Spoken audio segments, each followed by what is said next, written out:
Motivation Academy is coming through, the second one for Fatal Fury City of the Wolves. And we got a lot of stack players as always, right, with these online tournaments. And we're getting into our first match actually. Who we got? Oh, we're gonna see those names in just a moment, but it's looking like it's gonna be Kain and Vox on our screen here. Those names for the players will pop up in just a bit. And as far as I'm aware, Kain is one of the characters that's been very talked about for various reasons. Good buttons, good damage, good pressure. Overall, just a solid character. And is played by none other than Hyde themselves, one of my favorite local players, as well as a good close friend of mine. Good to see them here. Yeah, shout out to Hyde. I've always been a fan of Hyde. They used to play KOF a little bit back in the day. Had a real strong Cronin. Good to see them ripping at that Kain here. Of course, Kain, like you mentioned, super strong. Some of the best set play, if not the best set play in the game, right? Just with those orbs as you're seeing right now. There's a challenge. This could be death. Yep. It better be death. I know Hyde, one thing's for sure, two things for certain. This man here, he got some swaggy combos, and they know how to make sure it hurts. I know Hyde for being the sole bad guy player in Guilty Gear Xrd. And I gotta say, playing them in Xrd is such an experience that it's like, yo, you think you don't like this character? Yeah, they will make sure not only do you not like this character, but you're gonna hate fighting them. Because the way they play is so calculated. Speaking of play, we see Nikal right now getting some damage end up. There's that big Farsi, one of the best buttons for Vox. Vox, a very straightforward gameplay style, right? Which is why you don't see him as often, I feel, but he can get it done. Huge damage, great buttons, of course. I mean, we have the life lead, right? Anything will kill at this point. A solid hit, but the opening here from Hyde. The red blow saves all, and the DP will finish it off. Good job to Kin here for being able to get that round. Time is at round number 3. Yeah, I see that green stuff and I start running, man. You can't escape it, bro. The moolah is right there, ready to be used. See, that was green too. Yeah, nice. Try to just defend. So the tricky part about Kain's his fireball is he throws two of them out at different arcs. It can make it real hard to just defend. So a little bit of another trick in the arsenal of Kain, and you're gonna see some trick damage here. We got 2 bars. How much are we willing to go? You're gonna take him out of SPG? That's the way to go. That better be the way to go. I know Hyde, they're gonna do it, and did it just like that in the corner. Once again, playing some set play there. Oh, what's the throw? Unfortunate wild punish. Thankfully, Kenny here is gonna be able to fight back. Got a little health right now, taking their time. And remember, just defending is one of those mechanics that actually benefits you because you gain health back from it. But in this scenario here, we're losing some health, and it's gonna be Hyde that's gonna come at the moment. Cool, yeah, but I mean, able to recover with the flash kick, and like you mentioned, yeah, just defend pivotal in recovering that health, right? Also, it reduces your rev meter, which is what you want. Your rev meter gives you access to all those big moves. And unfortunately, Nikal got some big hits, but dialed in the strings right into the heavy dash attack, which is plus, but gave up so much damage opportunities. So I want to see the hit confirms be a bit more cleaned up, you know what I mean, instead of dialing in the block strings, because we can land some massive damage with Vox. Not to mention Vox, like you mentioned earlier on, one of the characters that play is very straightforward, which is why we don't see him often. But with a straightforward gameplay means you have enough time to explore the matchups and the game itself. You get to interact with these characters in these situations, in certain pressure-heavy situations, such as that right there. You saw Kanekiro try to escape with just the likes of Ghost A and Far A, and although there was something started, it just was not enough due to the overwhelming offense that is Kain and Hyde.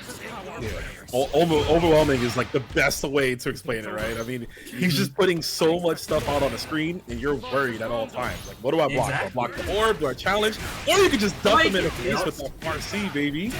Look at the damage that we were bringing up earlier, but the DP loops are dropped, and it is A-okay. Guess what? You got Hyde without SPG, but now you're losing damage instead, but there goes the meter being used to Kain themselves a lot of health in the field. Taking their patience though. Yeah, flash kick. Always got to be wary of it. Still a great position here. I mean, if we can close this out, Hyde, not sure if Hyde knows that heavy dash is actually plus, but that's going to be at the just defend. Oh no, the one time you don't want to tech roll there. Yeah, if we just had the delayed wake up, we would have been fine, would have dodged the orb, but you know, it's that muscle memory, right? You're just used to getting back up and getting back in there. Of course, though, Hyde's going to take it.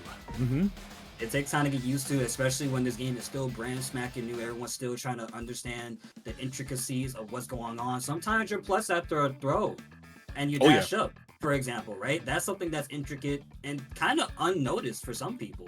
That when it happens, they're like, wait, what do you mean I got hit there? I thought we were neutral. I thought I had the opportunity. No opportunity, man. I hate to break it to you, but you got hit. You're losing damage. You're losing life. Yeah.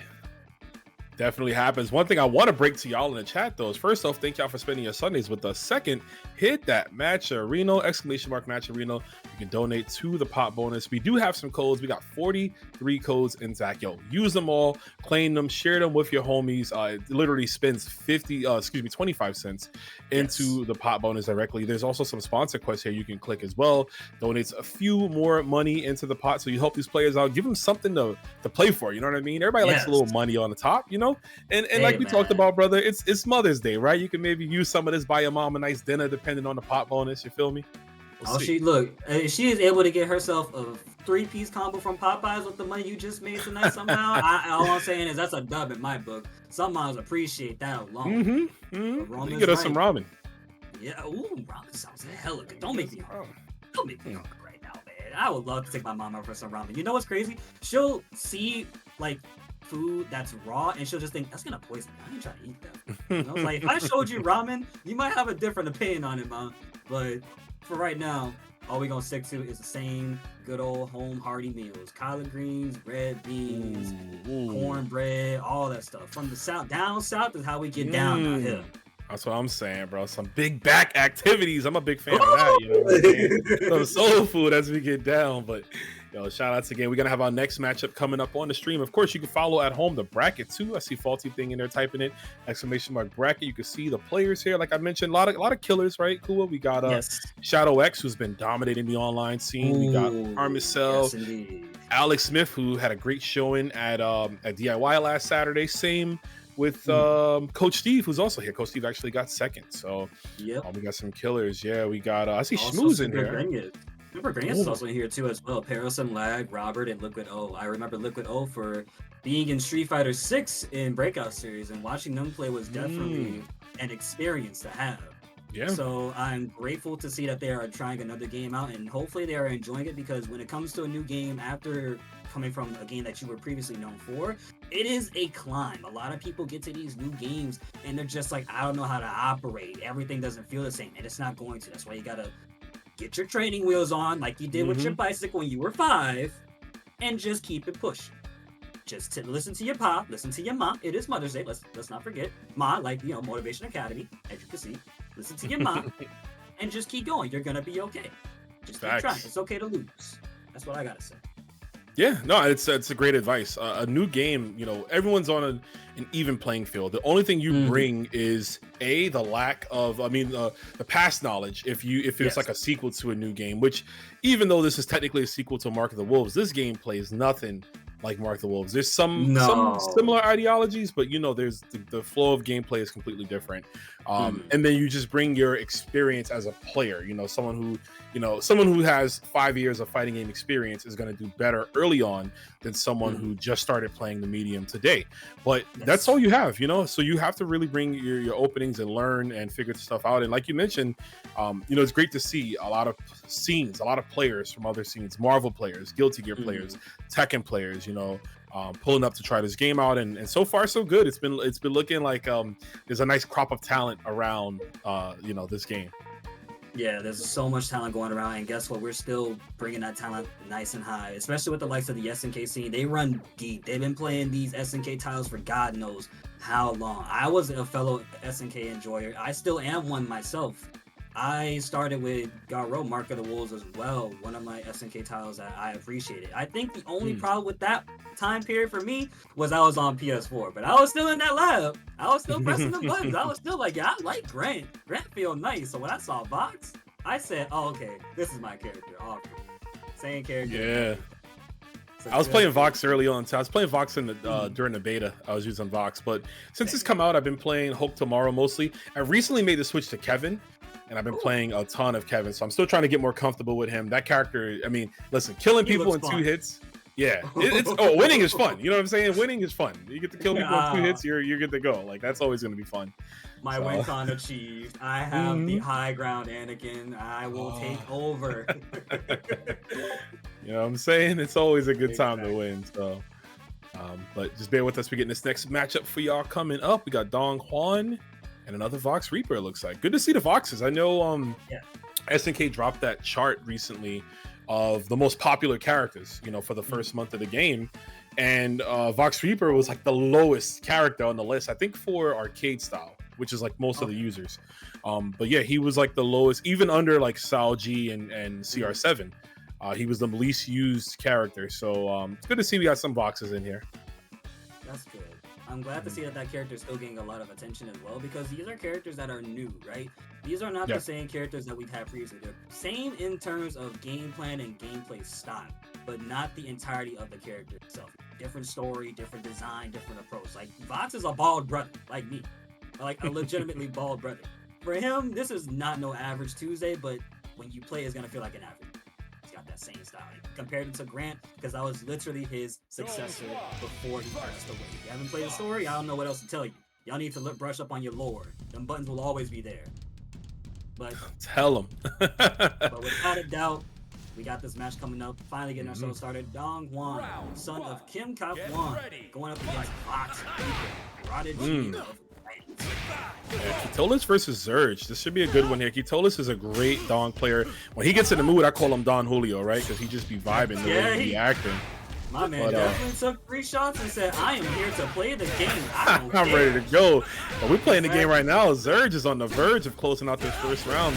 He's getting a big hit, but there's the flailing kicks. Like you said, he didn't have Don Julio started. The shotgun got popped, and we are still shooting this man down. The SPG is locked in. 9 hits down and 4 more to take it home. Bro, Kitolis with two setups there. Zurge just ate both of them from the front. I guess he was expecting a cross up at some point, right? But no, just taking both to the dome. No Justifins at all. It is what it is, though. Sometimes you think those things are going to happen to you. You're expecting certain situations to come up, and you're wrong. It's like, shit, I really got to beat this twice in a row because I guessed wrong. Well, it happens. It's a fighting game. I don't know what you want me to tell you. I'm going to be really honest. You got to get better. Oh. Oh, no. No, maybe not. I lied. I'm sorry, chat. Not sure what happened there. Maybe just thinking a little bit too far ahead, right? Going to throw and didn't need it, but there's a DP. Still a chance to win, and that's how we're going to win right there. Yeah, we talk about Vox's normals, right? Stan D, the big-ass stop sign, get caught with the Southtown 11s, and he closes it out. My man said, if you walk up on me, I got this size 11 Tim ready to stomp your ass into next year, bro. And damn! Next year, that crossbow came from holy years. My God, the damage is insane. Oh, got him again! See how I called it out early on, right? He was staying in front with the confirms there. And Kitola switching things up. This is actually going to be enough. I do think we get the corner. Don't even need the extension on the DP, and that's going to be a perfect game. Yo, my man kind of nice with it. Pineapple fried rice with it. By the way, that's a very good song. Don't know what it is. I recommend you go look. Pineapple fried rice just sounds OD in general, though. Hold up. See, somebody gets. I've been saying this shit for like a while now. It's like, it can't be that bad. Yeah, that might be good. Speaking of not bad at all, that anti-air was really good, right? Universal anti-air from the ball. Oh, stopped by the 2B right there. Dong has some very good moves. Very good boost. Taking out all from his father as well. Bob's getting that damage from Grant as well there, though. Still that SPG for Katolis. At any point. Hero right now. Maintain. There's the lockdown in the corner. Nice bust out with the uppercut. Proper action. He definitely had to do that there, too, because that was one of those situations where you couldn't really tell what happened next. We're not going to be able to tell what happens next as well, either, because overheat is in effect, and you know what that means. You are locked out of a couple of important things. Yeah, but we don't need those if we just got throw, right? Ain't nobody got me like that, says Zurge. So, yeah, good stuff to navigate through. Even the corner, right? Being an overheat and being in the corner, probably one of the most scariest places to be at. But thankfully, he was able to roll out, close out that first round as we got the big core coming through with the big raise. Thank you so much. Just in time for the Don Julio combos. The safe jump setup is in. We bust out with uppercut. My man said, I got the whiskey. Don Julio ain't got shit on this one. As a matter of fact, we gonna show you what else we got. That's the James Bean right there. Matter of fact, there's the vodka. Hold on, let me hit you with one of these. Damn, he said dodge this. How you gonna tell me to dodge this? I'm getting cooked. Bro, look at his health. Where is it at? Wide open. Left the premises. Oh, good. Emphatic pickup right there. That's good to see. To see the more optimized combos here from the players. It has been quite a bit, right? A few weeks now. Yes. encroaching on 1 month. Actually, we're getting super close to 1 month of this game, which is so wild to see. But yeah, think about that. Time flies. in the thick of it, baby. I was gonna put up the song, but I'm like, I'm not trying to bring up that curse that song right now. Facts. Right, and steady room kicks. There's the axe overhead. Okay, so they're looking really good right now, but I like what I'm seeing from Zurge. Very good defense, because look at where their health bar is. Or even if anything, but Zurge is making a very good approach, crosses up, gets a full gobble as well, and ladies and gentlemen, we're going to the corner with this. Oh, maybe not. Oh, the level 1.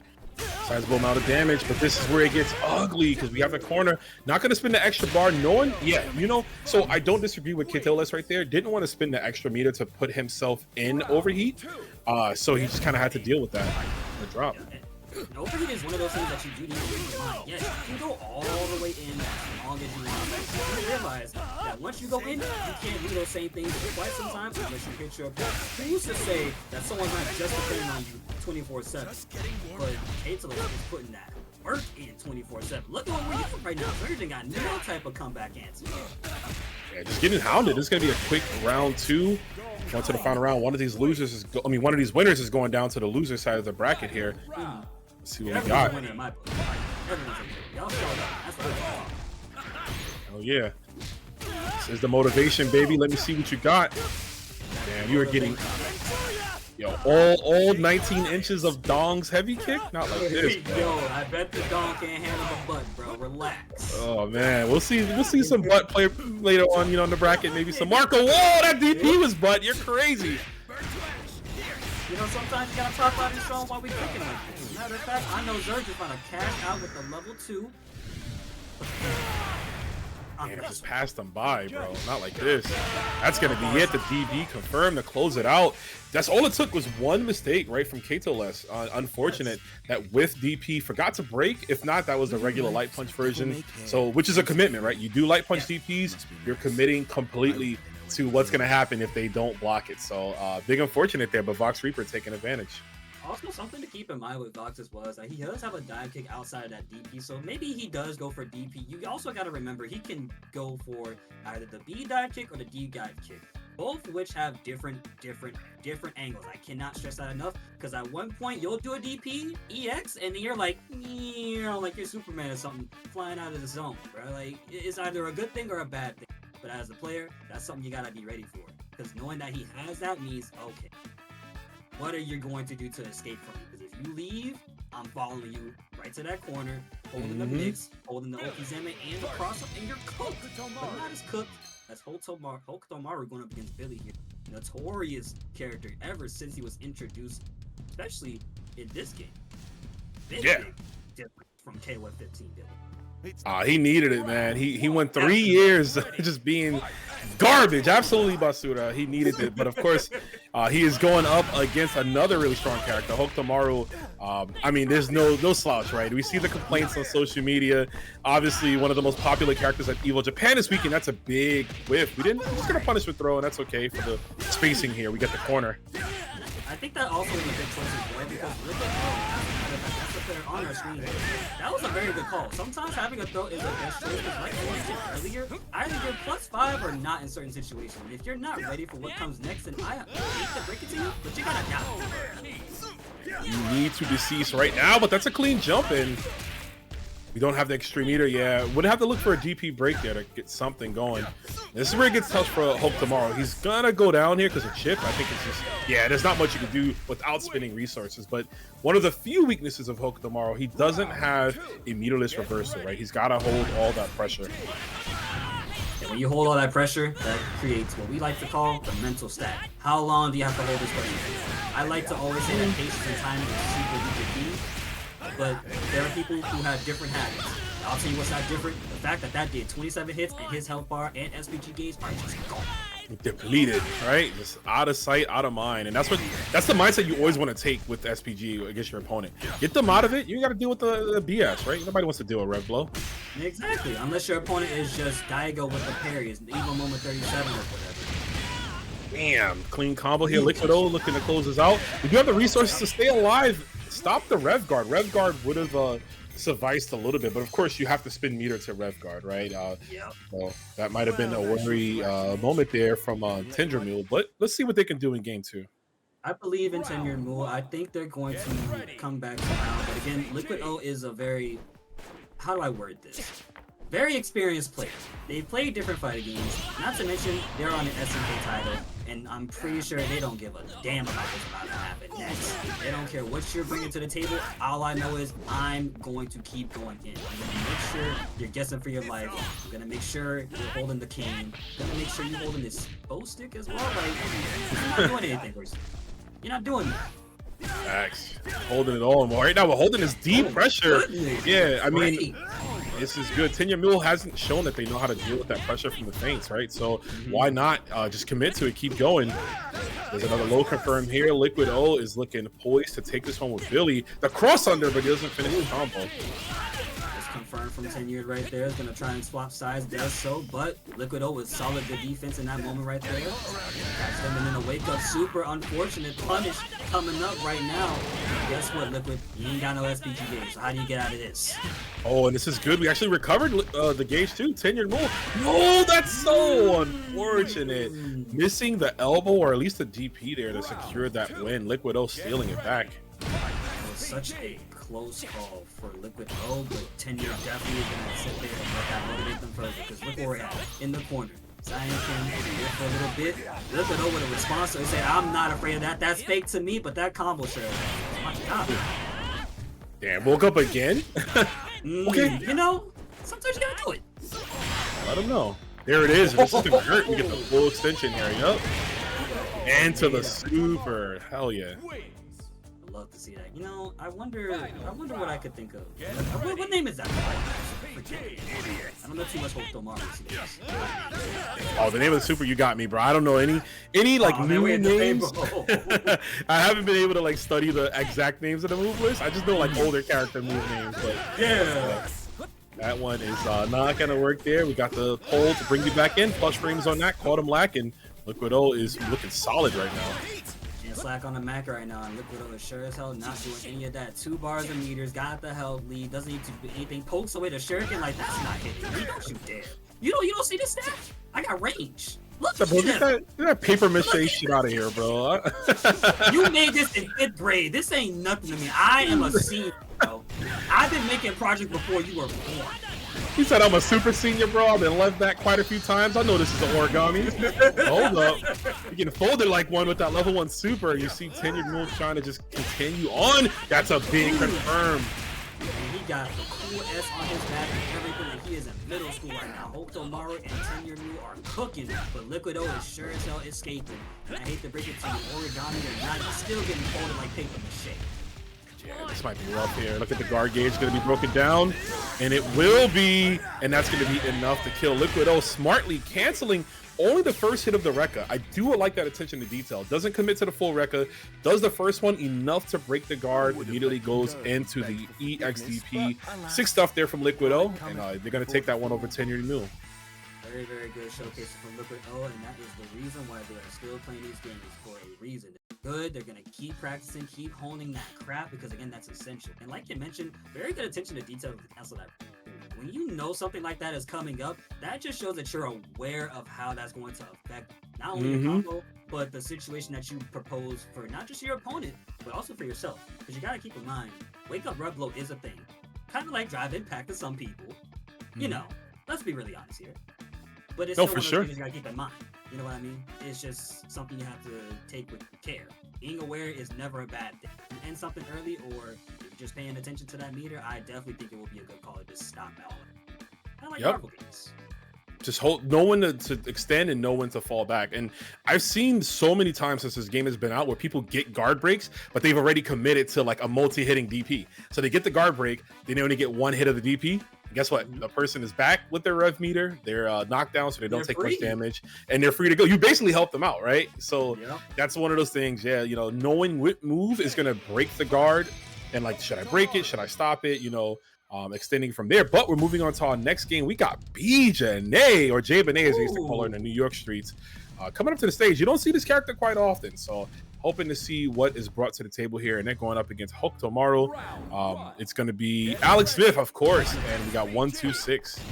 I love the all black colors, but I gotta say, I feel like I've seen it so much, but I'm going to blame Tekken for that one, because every time I see a customization, all I see is nothing but black. Not a bad thing. It's just goddamn, black is a cool color. Yeah, there's a lot of gothic colors I've seen in this game, especially for the girls. You can tell people are really living out their fantasies. We are fantasizing about a whiff punish right there, but we're not gonna get it off the ref blow. Still got SPG as well. Halfway through the help art now, but I'll tell you what, 126 is about to get punished. I might have spoken too soon. It is Alex Smith getting punished for a little bit, actually. Almost with an SPG gauge as well, but a beautiful confirm with the likes of Ujane. It's been a minute ever since she got announced, and it's still a minute even in her own game. Yeah, great position, nice jump, and a challenge. Yeah, that's such a, like, when you see people do that, like, I see what's gonna work. Hold the phone here. Let's see. Oh, the cross up, and that's gonna do it. Like, yeah, I was gonna say, like, when you see like a DP break, so many people are already buffering throw, or they're looking for throw right immediately after. So throwing out a super is just a great way to stop them from pressing buttons. It also lets you decide if that was even the right call. Because again, you gotta think about this. If it's fake, then it's a good call. If it's not fake, then you get opened up for it. And that right there lets you know, all right, I can hold back, I can relax, I can be more patient. So he was not patient. Going in and getting thrown into the corner. BJA going home tomorrow instead. Ooh, chiropractor for that one. For free too, homie. You have to pay for that. Some people normally do. Oh, running it back. What I'm saying from Alex, trying to take it a little bit slow right there. Stops real close out of the corner. 1-2-6. Still not coming up with an answer right now. Attention dive for a matter of fact. Put the booty on and you're dead. Oh, I get your ass so good it kills you. That's crazy. Hey, don't let the floodgates open on that one. Hold on. I know, right? I keep it low key. It is Sunday, you know what I'm saying? You gotta respect. Be mindful now. God. as long as the people know what we're talking about. For sure. We're gonna keep this going all the way to the wall too. The extension off the rev arcs. I mean, that's one of the good things about BJA. She has great corner extension. Like, she can send you there so fast. All of her moves project you there, as well as just the big damage she can get off of them. And right now, content on just trying to just defend those kunais by eating a few of them to the face. Just defending is something that takes time. Even with projectiles, you still have to figure out the time, because, and those were also 3 shurikens, not just one. You can get probably 3 just defense in one go at a time. Man, you're gonna get nothing right now. Just get the flowers to death. Look, you was an overheat too. I feel bad for you, homie. I can't lie. It starts with good jumping. Smith closing the gap because 1-2-6 ain't trying to pick out the back. But just in the corner, as you mentioned, very good corner there for Janae. Tries to mash out. Yeah, no, exactly. She's so great at that. But also, 1-2-6 is looking great with those jump ins. Keeps trying to catch Alex anti-air. And I don't know if it's the timing that Hope is just jumping at. It's just throwing Alex Smith off because it's working. Yeah. Speaking of throwing, the air throw, one of the unique tools actually both these characters have.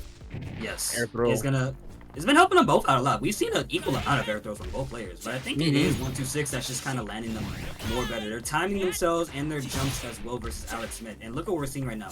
Good zoning and good patient gameplay, but there's a super gonna whip punish our good boy Hulk Tomari here.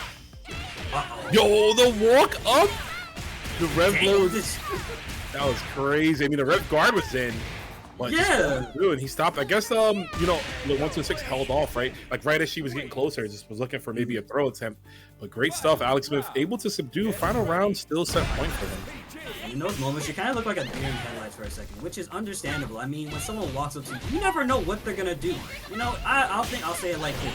Lisa told Bart this: "You get hit, it's your fault." I slowly approached it, but not that super. That was quick as well. 1-2-6 gets the lead, but Rev Blow stops it all.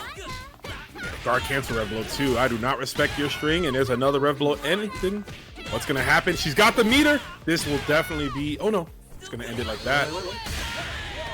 Ooh, Okay, the read. Alex said one too many supers here. Yeah, that was a great read right there. Just a backdash sweep, putting himself at that proper spacing to blow up the super attempt. Because I mean, realistically, what could you do? What can you do, right? I mean, you have options. Obviously, you can wait. You can look for guard cancel super, perhaps.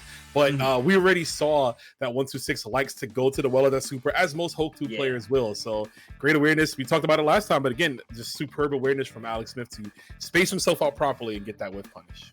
You gotta have some awareness in these fighting games. I mean, like we mentioned earlier, it's very good to have awareness. If you don't have the awareness, you can't really get far. Knowing when to engage, knowing when it's a good call to go for that there or not. And that wake up super was definitely catching a lot at, or 126 was definitely throwing out that super a lot, as a matter of fact. But thankfully, Alex Smith was able to adjust, correct themselves, and be like, I'm not afraid of super. I'm honestly kind of glad he didn't get justified, like I've been seeing in some of these clips. That right there would have hurt more. Yeah, just justifying the whole thing. Yeah, I've been seeing that a lot. Let me walk up, wake up, super. Oh, I'm gonna justify. No. I'm gonna disrespect you. That's some disrespectful tech. Damn sure is, but you know what's not disrespectful? It's all of y'all spending a beautiful Sunday here with us at Motivation Academy. I hope you're motivated to play the game. If you haven't, cop the game. It is super fun. Obviously, one of the best fighting games out right now. The characters feel great and diverse. The netcode is awesome. There's going to be a season of coming characters that we already know, right? We have Andy, who we just saw at Evo Japan. Ken is after him. Then there's going to be Chun-Li, Joe, and Mr. Big. So yeah, which I'm really looking forward to see what they do with Mr. Big, because they haven't put him in the game in like 20 years at this point. So I think the last time Mr. Big was in an SNK title was SNK 90. No, KOF 96. That's it. KOF 96 on the boss team with Geese and Wolfgang Krauser, because I like him. So technically, that's the last game he was in canon in a game. But the last game he was in, there's a game called Neo Geo Battle Coliseum, which came out in 2005, which is like it's a cool game. It's pretty much like SNK, Capcom Fighting Jam or Capcom Fighting Evolution. It's pretty much SNK's version of that. It's a 2v2 fighter, and it has everybody: the Sam Show, Last Blade, King of Monsters, all the World Heroes, all these stuff. So, and ironically enough, the two best characters in that game is Hotaru and Mr. Big. They're the best team. So like I already made the meme. I was like, when Mr. Big pull up, it's gonna be the Shaq and Kobe meme. Like it's gonna be. We're so back. You know what I'm saying? We're so back. It's gonna be Vegeta and Goku just fist bumping each other before they go the whole Marvel Cinematic Universe, dog. They about to be this motherfucker cooking. And Hotaru is already cooking people as is. Menace to Society. I think Justin Wong said it best when I was scrolling through my feed. Hotaru and Kain are some Chun-Li and Yun levels of bullshit in this game. I gotta say, he wasn't really wrong about that. That normal. That normal for some reason reached way too goddamn. He tells no lies. That man has been around for ages. Ever since before I even came out the womb. He already knows what he's talking about. I ain't gonna put his knowledge down. I'm gonna just agree with him like a little parrot. Because it's true. I can't sit here and not agree. I agree, but I will say this. Shout outs to Posey. Posey just rated us with a fat rate of 45 viewers. Hope the stream was well, man. Hope you're playing some City of the Wolves. Thanks for popping on, sending your audience here, and just being the GOAT that you are, man. We're vibing. It's Motivation Academy. I'm here with Kuomoko, and we're a few matches deep right now. I think we're actually getting pretty close to finding out who our top 8 is going to be. We already have the top 8 qualifiers. Of course, you guys can follow at home if you hit ! Bracket, but also hit ! Match Arena. We still got 38 codes left, so use those codes. It takes you literally 2 seconds of your time to support these players. Please support the players. It gives them a reason to come back, gives them a reason to play. Not only does it go back to them, but it goes back to us. Because again, you wouldn't get cool commentators like me and Rome himself, of course, on the screen at the same time in the same sort of environment. Fighting game, we love it. Okay, but I'll tell you what though, I'm enjoying this match coming up. That's Miku Terry Bogardes. Terrence Bogardes going up against Robert. This time again with a character swap against Otomar. Yeah, this is his original character, right? Is Terry, and the character I was more familiar with them. So seeing the Kain was quite interesting. Obviously, a character he's working on, as everyone should be. But we know Robert, that dude, man, this guy can get it done. This guy's been playing SNK titles for as long as I've been getting into fighting games, and he's running away from this character, trying to say, I want him around to keep the sun. So understanding that this matchup is going to have to tread that load up at a moment's notice. Tomorrow blowing up Hyde's health bar with a solid 27 hit confirmed. Good job to Robert in round 1. Get ready. Fight SPG. Robert doing the damn thing, but let's see what we got from Hyde. Using the plush frames. Yep, an immediate rev guard. Don't want to deal with any of the Terry Bogard shenanigans. He can abuse those plush frames on block. So definitely like that. Offense, good rev guard right there. Wants to keep those plush frames off of him as much as possible. Not giving him a singular to breathe. Look at how Robert's health is now after such a dominant first round. Yeah, I would agree. I just locking him down. I mean, using that Terry pressure. We find the gap though. There's the 2C, one of the more pivotal buttons of Hook tomorrow. What a block too on the jumping light kick. And then evading with that red load by a hair. There's a beautiful power EX wave coming through to take that second. Final round. Get ready. Get caught, homie. Hey, I wish you would run up on me when I got this game right here. A Hatsune Miku color too. They Ooh. Ooh. At 85%. Gonna go back down now? I think so. So good, baby. Just get it right back, man. File your taxes, get refunded. Here we go. Yo, follow Morgan and Morgan right now. Morgan and Morgan. I stay hearing those ads, bro. Any podcast listen to Morgan and Morgan. Bro, I was just seeing them on WWE Backlash like last night. That's what I'm thinking about now. They were in the ring for Backlash. Yeah, speaking of Backlash, hold up. Never mind. I was gonna say. It's okay. They got something started there. They still got something going. That's why they did it again. My GOAT never drops these sort of situations. Block that super. Unfortunately, I lied. You know I love to lie.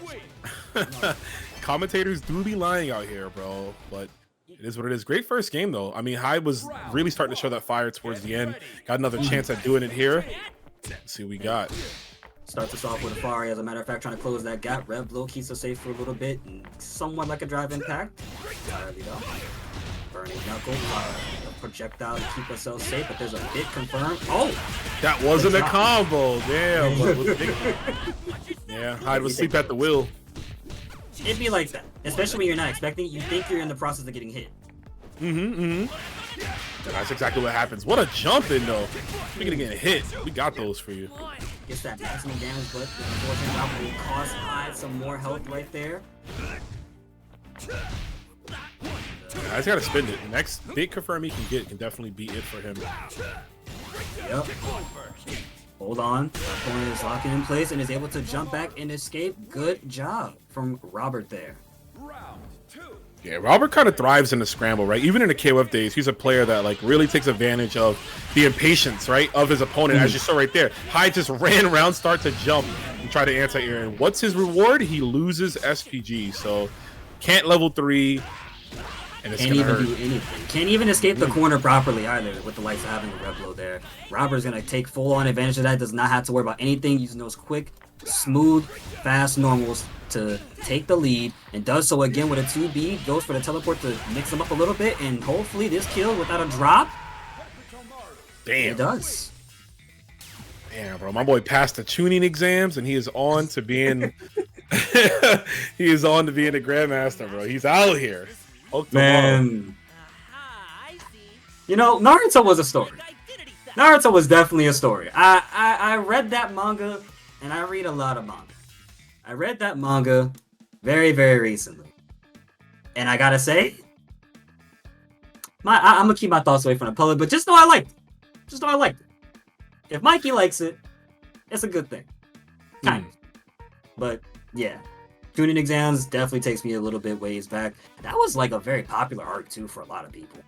Like I mean, I think that's what solidified that show and that manga for you know, the broad like fan base of that whole series. I think is really what got him into it. You know what I mean? It's just like in this game, it's a full circle moment because the original voice actor for Hulk tomorrow and the original Mark of the Wolves was voiced by the same person that ended up voicing Naruto much later on in life. So it's like their first ninja role, which is like so cool.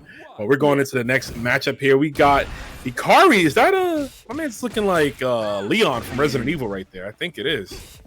Actually, yeah, that is actually Leon from Resident Evil going up against what I honestly wanted to say Wesker for a second. That's what it felt like. Yo, that might be. Hold up.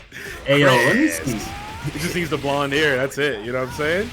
Honestly, he was cooking with this one, chat. We just didn't know it. Man, right now. It's over in the corner here. Ikari, unfortunately, losing more and more health as this round progresses. And now is going to be side with that first round. Psych Rogelio. Looking good with this Billy Kain. I like the pressure already. Hikari, though, no slouches all. Going to get the confirm. Wow, but the Abare, just wake up mash. Sometimes it works. You know what I'm saying? Let them know. Yeah, it has to. Nothing wrong with being a little masher. That's what we all are at the end of the day. Beautiful JC jump in, goes for the rage run low to try and keep himself safe, but Psychorella is not impressed with what you gave. I like how Psycho's using... Not gonna kill, that's not gonna kill, but close to it. But I was gonna say, I like how they're using the jump C. They'll do two normals and then they'll do like a jump back C. There it is, I just called it out. As you see, because Hikari's trying to advance, right? We're looking for a hop, we're looking for a run, just to get the pressure started. And even if, if he does jump back C, your option is to do like run up and then universal anti-air, right? That might be the best option, or like run up DP, but it's such a commitment. It is a very big commitment, one that you have to be understanding of. And so thankfully, I think Hikari's going to understand that JC is what's keeping them out and progress further, hopefully with very good adjustments. Because right now, it's not changing at the moment. Oh goodness, Sai here. It's hard. That's a name, bro. It's a name. It's don't worry about it. A name, all right. I'm a Twitch streamer. We don't know how to read names or spell at all. So I am good to go. There's a nice rising tackle though, and maybe if you can, like hard edge, like maybe elbow. I wouldn't even say none of those choices. See, me, I would just sit there and watch. I would let you kill yourself at that point. If you're gonna do that to me, I'm not gonna approach. What happens if I do nothing? You're gonna take the lead? What if you get hit by DP that time? Now look where we're at. Overheat. Not in the good presence. Not at all, but we don't have the extra meter to spin. And both in overheat, the glowing red, that's going to hurt the jump C. Nice rounder. Run. Damn. And you know what, too? He got the wild punish. If he was ready, he could have did run under 2C, wild punish, DP break. Yep. That is, that's so tight to try to hit. Not only that, but like you said, that's tight to hit. You're not prepared for that to happen, but now that Hikari understands that, they're probably going to go for it again if Sai can give them a singular inch to work with, but I don't think so, because look at where we're at right now. Hikari's still losing health, the super's just been used, rev meter is at 73, and now we see the same situation time and time again.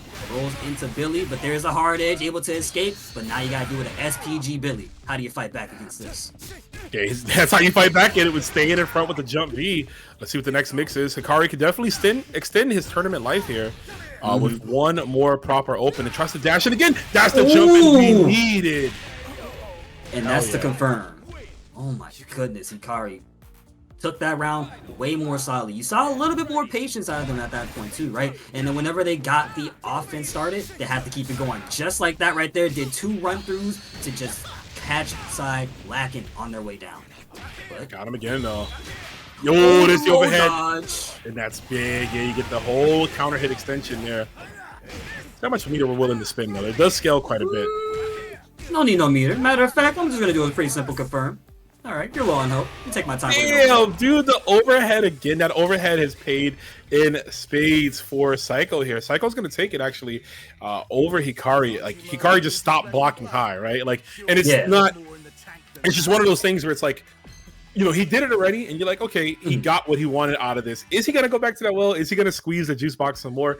Turns out, homeboy was just gonna keep squeezing that joint, right? He was gonna keep going to it. Look, he has to get all the fluid out of that. But look, that's like a Capri Sun roaring waters he's got in his hand, dog. All right, that is what he comes home to after a long day of school. He's like, Mom, I want to get something to drink. They got water in the fridge. No, I want the Capri Sun. Give me the Capri Sun with the clear back. I'm trying to see how much juice I got left. You feel me? Yeah. How much steam is in the tank?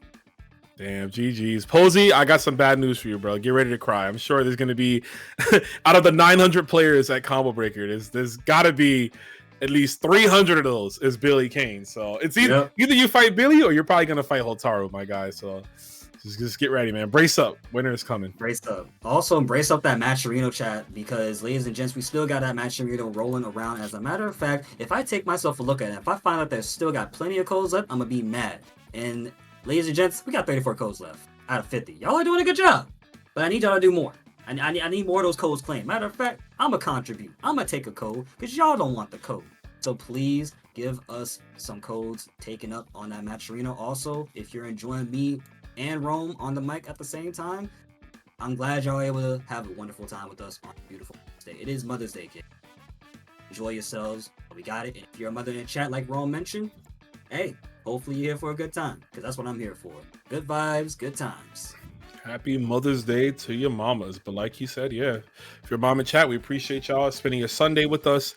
Hope you had a great dinner. I sent my mom. I didn't get to see my mother today, so I called her. I sent her some money. I was like, here you go. And then if you want dinner, let me know. I got you some dinner. That's it. That's son of the year right there. Mm-hmm. That is my mom. Listen, my mother. She is the type of person that you could buy her something and she'll like it. She's like, oh, this is nice, but you can see the look on her face of like, you know what? If you just gave me money, let me buy what I want to buy. And I learned. I'm like, this myself. Right. Yep. I'm like that. Why am I going to spend $200 on a gift when I know I can give her $200 or give her more, and then she's going to be like, all right, this is what I want, and then it's like, oh, this is what I wanted to buy. Boom, and it makes everybody happy, So that's what we strive for. That's all you gotta do. As a matter of fact, I will say every now and then when I get to drive my mom around, I'd be so happy because I'm like, you don't gotta drive no more. You got someone that's actually safe. You're not getting mad on the road. Me driving you around all day is something that I can actually sit here and say I love doing it because the streets of Texas are terrible, dog. I'm gonna say it. These streets suck. All right, I can't go a singular day onto that I-69 either see an accident or see someone just trying to shift lanes with no blinker on. I'd be like, bro, can y'all even do anything properly out here? Go back to where you came from. That's how I feel. But I love everyone equally at the end of the day. But if you can't drive, don't come near me. That's all I'm saying. Can't drive. I know it was like that. I know Texas is like that. Damn. Texas is deep with them terrible drivers. Just like Mario Snatch. Satch. I'm so sorry. I cannot read today. Mario Satch with the rate of 15. Thank you, my good dog, and welcome to Motivation Academy Fatal Fury week 2. Yeah, when you said Mario Snatch, I was like, is this the right stream? Oh, what's going on here? Yo, Mario Satch, we appreciate you, homie. Thanks for locking in, sharing your audience with us, of course, and following as we go to this next matchup. We're going to have B. Janae versus Rock. Ooh. I believe this is going to be, Alex Smith versus Shadow X. La Sombra, the demon himself.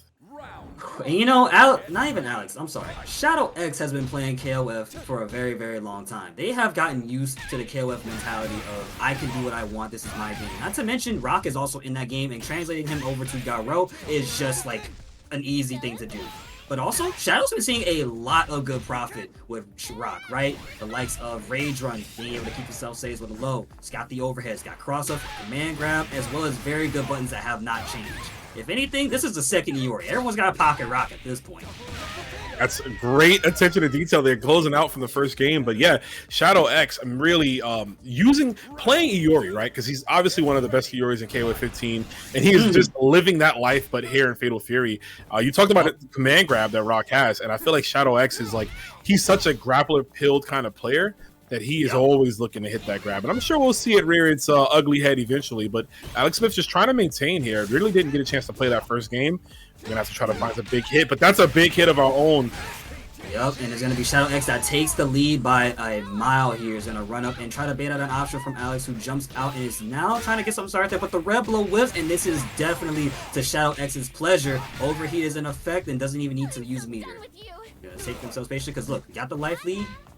Got to back away, doesn't want to do anything too crazy. There's the Farsi punish, and then the double Reppuken to take home that second round.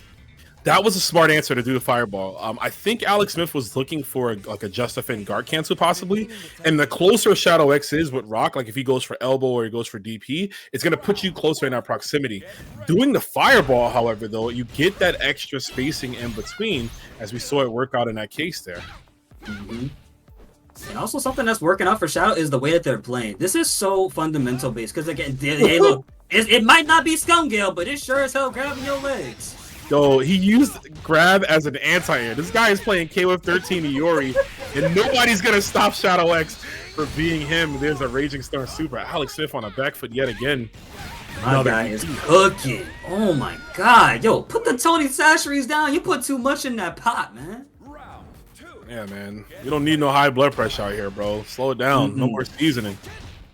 And Shadow is doing a very good job. There's the DP break, keeping himself safe. Runs up and is baiting on an option, but Alex Smith, unfortunately, is able to catch Shadow that time. Not to a big enough punish though. Backsway right now. There's a JC. Trying to find a way to get in, taking their time. Doesn't need to do a whole lot. Can play the range game. Can play the up close game. You gotta have an answer for it. It's Rock. Oh, you have to. That's a great cross up. Oh, okay. Barely got something off there. Tried and true 2B, 5A, 5B. I think KOF turns when I see Rock.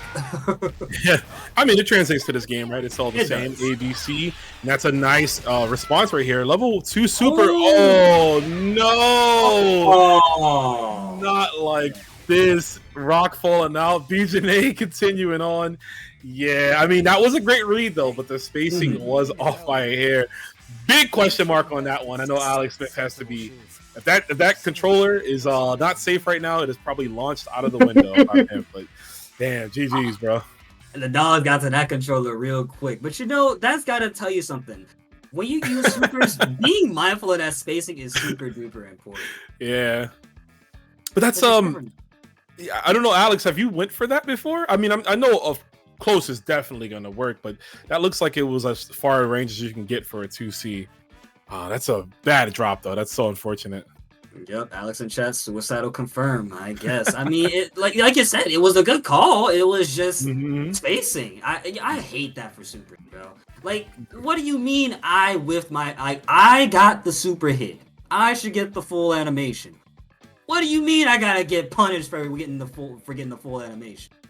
That's not cool, dog. It's the Hannibal Buress skit from Eric Andre, who's like, y'all don't boo me, I'm right. You know what I'm saying? Like, I'm right. I did the right thing. Exactly. This is the right with punish.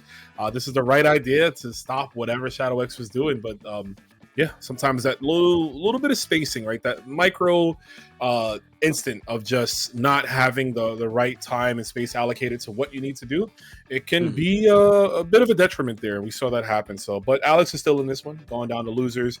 I believe that puts Shadow X up in winners top 8. Looks like our winners top 8 is almost solidified. We got the next matchup coming up here, which is going to be Coach Steve versus Liquid O. That'll get us the top 8 winners. Coach Steve. I'm looking forward to seeing this. Coach Steve has been rocking it with the Kevin, and as of lately, I gotta say, coming off of KLF, as a matter of fact, probably, still playing that game too very consistently. And something that I gotta say about Coach Steve is that I like that they chose to go with the Kevin pick. I feel like this is a different side to Coach Steve that we didn't get to see before, especially in a one-on-one setting where he ain't gotta worry about this character, then this character, and then the anchor character. No, he said, I got the meter. I got the combos, I got the execution, I got your damn mind read. And I'm gonna make sure you die for it. Yeah, Steve is always a treat to watch. I agree. In all these games, whatever he plays, he's always one of the people, I'd say, especially early on, you know what I'm saying? He really can figure things out, and he grinds a lot. So he's always looking for answers here. Gonna have to do that against Liquid O. This is gonna be a tough matchup for both. I believe when Kevin gets in, that's him, right? It's all him. It's all gas, no brakes. But Billy Kain having the pole to keep you out, keep you at bay, and it's gonna make it hard for Kevin, who doesn't have a meterless reversal. And Kevin's been really, really strong ever since Mark of the Wolves, as a matter of fact. What a just defend, by the way. But yeah, very strong character ever since Mark of the Wolves. And I gotta say, him coming into City of the Wolves is a very, very big pleasure for a lot of people. In older games, you have to deal with a whole lot more of, not leniency, but more so strictness. Nothing as strict as that, though. No more SPG games. Now you gotta play more defensively, which Coach Steve doing a very good job at, but it's still Liquid with the life lead. What he's gotta do? Oh, doesn't try to challenge. There's a jump D and across some jump B. Dropping the link. Yeah, that's big. He can link, stand light kick, and sustain heavy punch. Another chance here for Steve. Watch your feet. Watch your feet. Hey, yo, let me step on them J's real quick, dog. Them boots ain't real. I bet you stole those boots. You ain't buying them from Prada.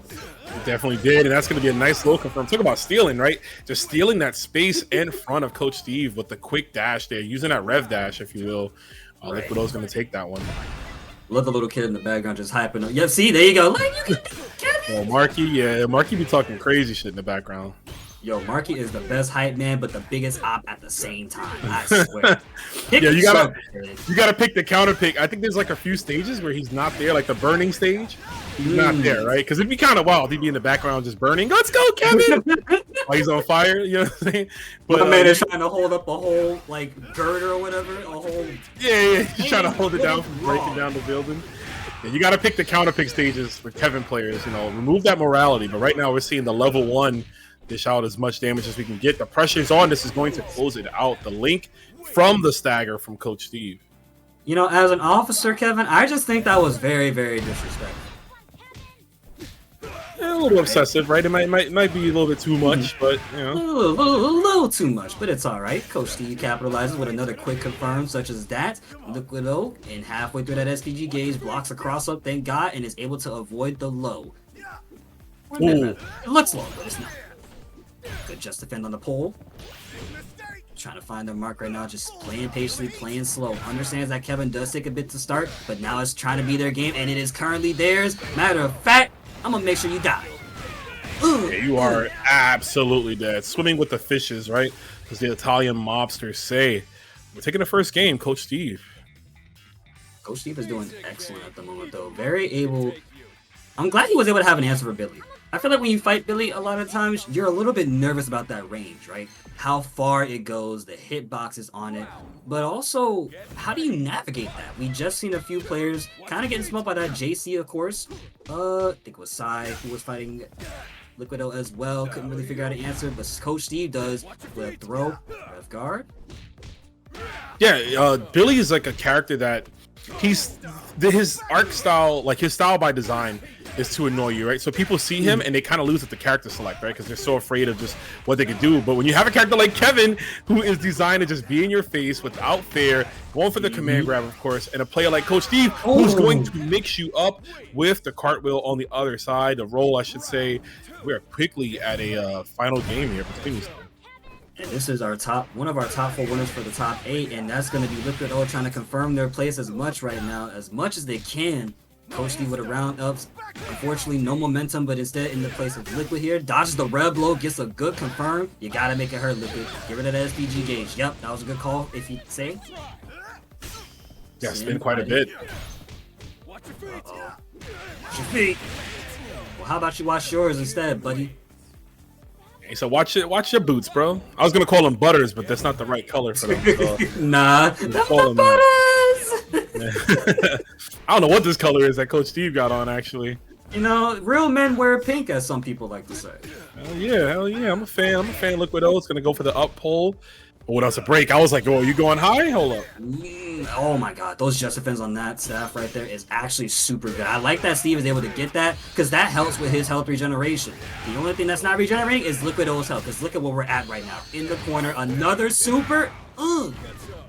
Optimal gets some, and he gets the meaty overhead. Coach Steve, as optimal as they come, the frame kill, the overheads, he's got them for days, dude. This is Kevin at his best, right? This is when he's got the badge and he's shoving it in your face and he's letting you know, I am an authority. I can do what I want. As you saw right there, Steve, literally, I run this, bro. Safe jump setups. He had the combos, the optimized routings, you know, for the amount of meter he had. And that's really what we want to see. So we're going to advance to top 8, and it's going to be our last winner side top 8 qualifier. I think what also makes Kevin scary, at least to me, is him having that access to that meter at any given moment, and he's just not using it like that, right? He doesn't need meter unless he's about to kill you for it, which means he can play as slow and methodical as he needs to be, because once he is in, it is going to hurt. I mean, we can't really stop stressing that because it hurts. Nothing feels worse than losing your health bar, especially off of one hit. Like, people play games as volatile as Strive, dog. I know y'all don't like it when you lose damage, all your health off of one combo because of one hit, even if it's scale.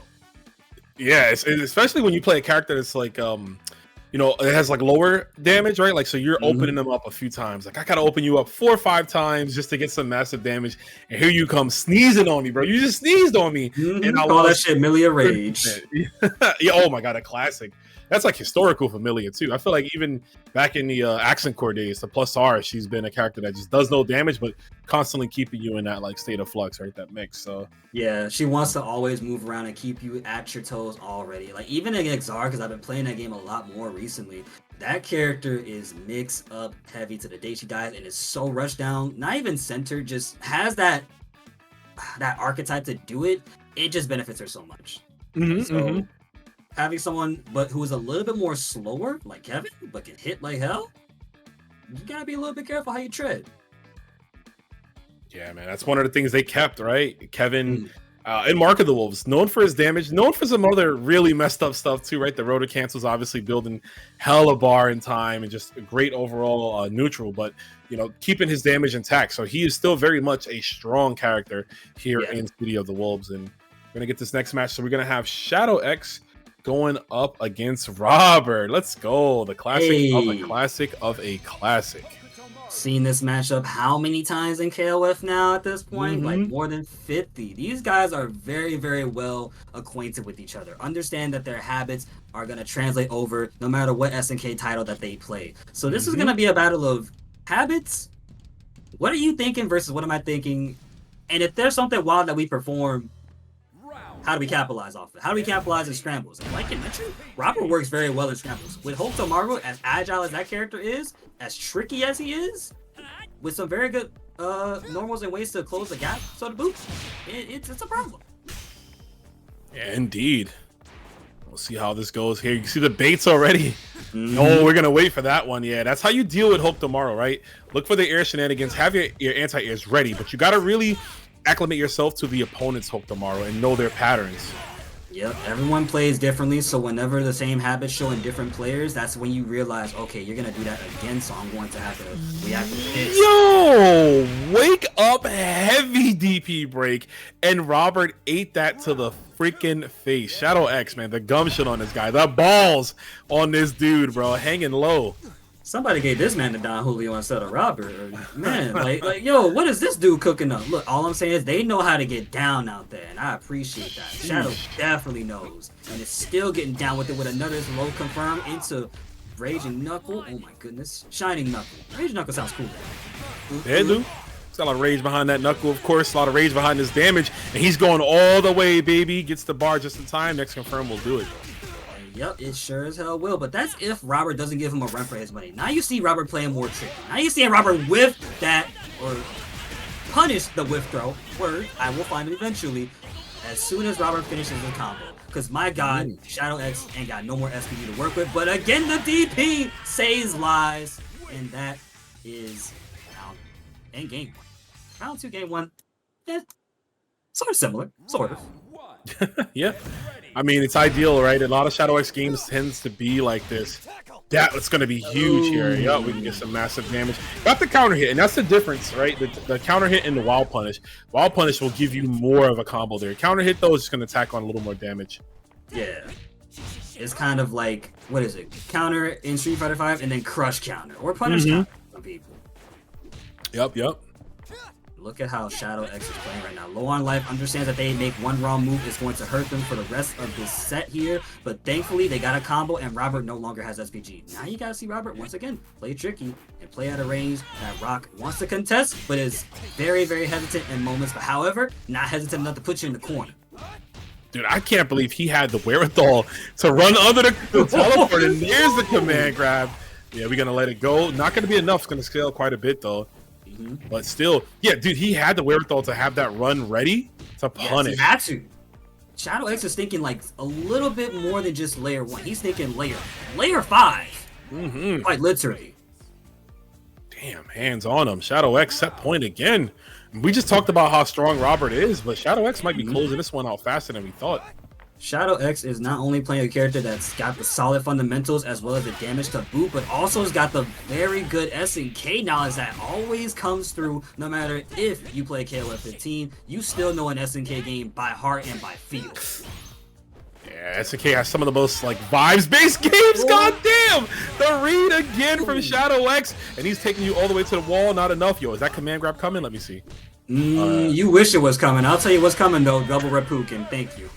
Damn, and that was a perfect, dude. A long ass perfect. 19 seconds to be exact. Shadow X, bro. He is him. He's got to change his name to just him X or just Shadow him. I don't know. One or the other. So disrespectful, yo. Damn. If there is a Hemi Neutron, I definitely think that's Shadow X. For Shadow X, this is like, man, this is just another KOF match to me. This is another average Wednesday night. No matter where I am, I'm still coming for your neck. What you said about my mama? On Mother's Day? How dare you? Oh, how dare you just come up here and start talking that? Yo, listen, that might be some good motivator, right? Cool is like you play like someone talk trash about your mom, right? Just use that. Use that as tackling fuel, bro. Honestly, got it. Like, you know what I gotta understand sometimes is like when people hear the shit talking that happens, I'm not saying don't be mad at it. Use that as like some type of enforcement for yourself. Because some people will sit there and say, hey, bro, you gonna get third. Man, tell them people you gonna get first. Let these people know how you get down. And I think that is what Shadow X has been doing the entirety of their SNK run. They've been doing it in KOF, now they're doing it here. Much, much more modern. Absolutely. Someone in the chat said, are you sure Shadow X isn't from the Himalaya?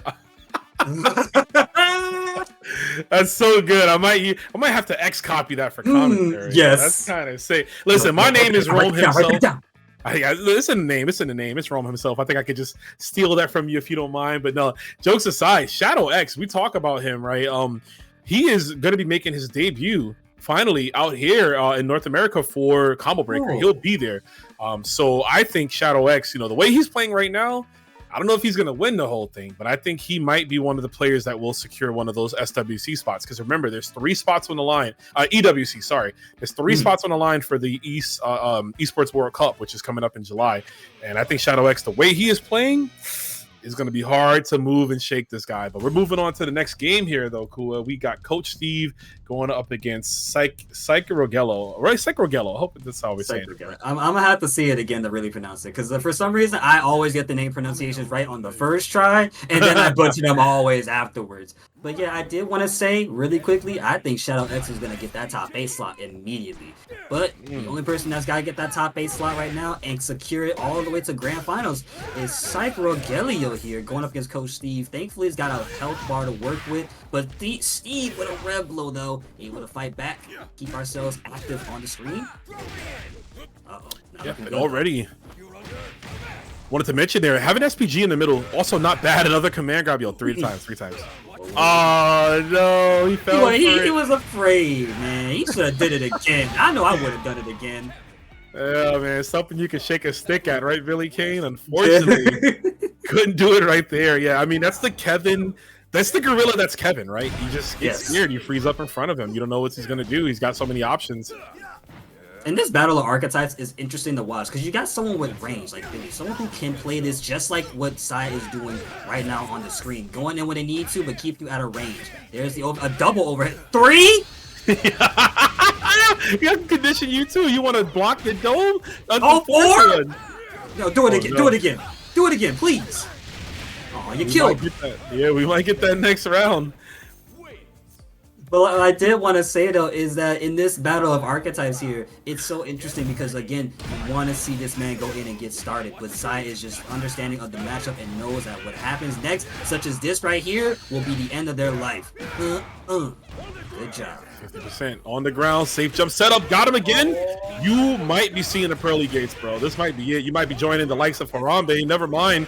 One more chance at life. Never mind. Command grab and another perfect game.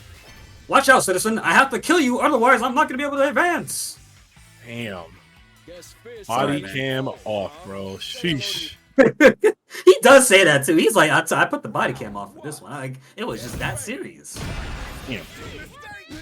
Starts off with a rep blow immediately. An interesting choice to go for there from side. That's not a round start you see very often, I think. But considering that the SPG gauge is in first, it does make sense. However, Steve, in that mid-set territory with their SPG, fortunately looks like they're gonna lose it with that trade. Yep, that does the trick. Great anti-air, but he doesn't follow up. And I like to see Coach Steve going for Rev Blow. Rev Blow, I think, is a great tool against Billy Kain, right? Just because of the startup that he has to use to dial in some of those normals and specials, right? He's got to swing that big stick, and it does take some time. So Rev Blow is a strong option to use. Of course, though, Psychic looking nice. I mean, he was looking kind of Psychic that game, right? Had an answer for quite a bit of Steve's options. So Right. see if he can keep that momentum going. My dude said I'm Mewtwo with this right now, and I'm still cooking. Mewtwo got that damage and that tech on him. Look at the Fine super reader. matter of fact. I gotta say, them stats is at a maximum 100% with how he's doing them damage. And there's a space, and Steve tried to challenge that, tried to just defend. And this won't kill, but it's going to definitely put him in a perilous position. Overheat 100%, slowly going down, trying to attack to get rid of it even more. And this could be a potential perfect second game if they don't blow. I called it. Ooh, I called it. Two perfects in a row. crazy. I mean, this is top 8 too. That just goes to show how strong everybody is. And of course, guys, we still got that match of Reno going. If you are entertained, support these players. We got 26 codes left. Let's at least get the codes out the way before we get this top 8 continuing on. I also do want to say, tell your mom to support the Matcherino. I'm sure she ain't doing it right now. Explain to her what that Matcherino is. Use some of that money you got to give for your mom. You know, Exactly. support the Matcherino, right? Tell your mom to go support the Matcherino. Yeah. I was saying. It'll be fine. Oh. Good cross up from Coach Steve, and he's gonna make sure Psycho hurts as well from it. Still got SPG in lock. There's the JD trying to stop, but you approached way too much. Got too carried away with that momentum. There's a just defense. He said we cannot be having that. There's this jump C.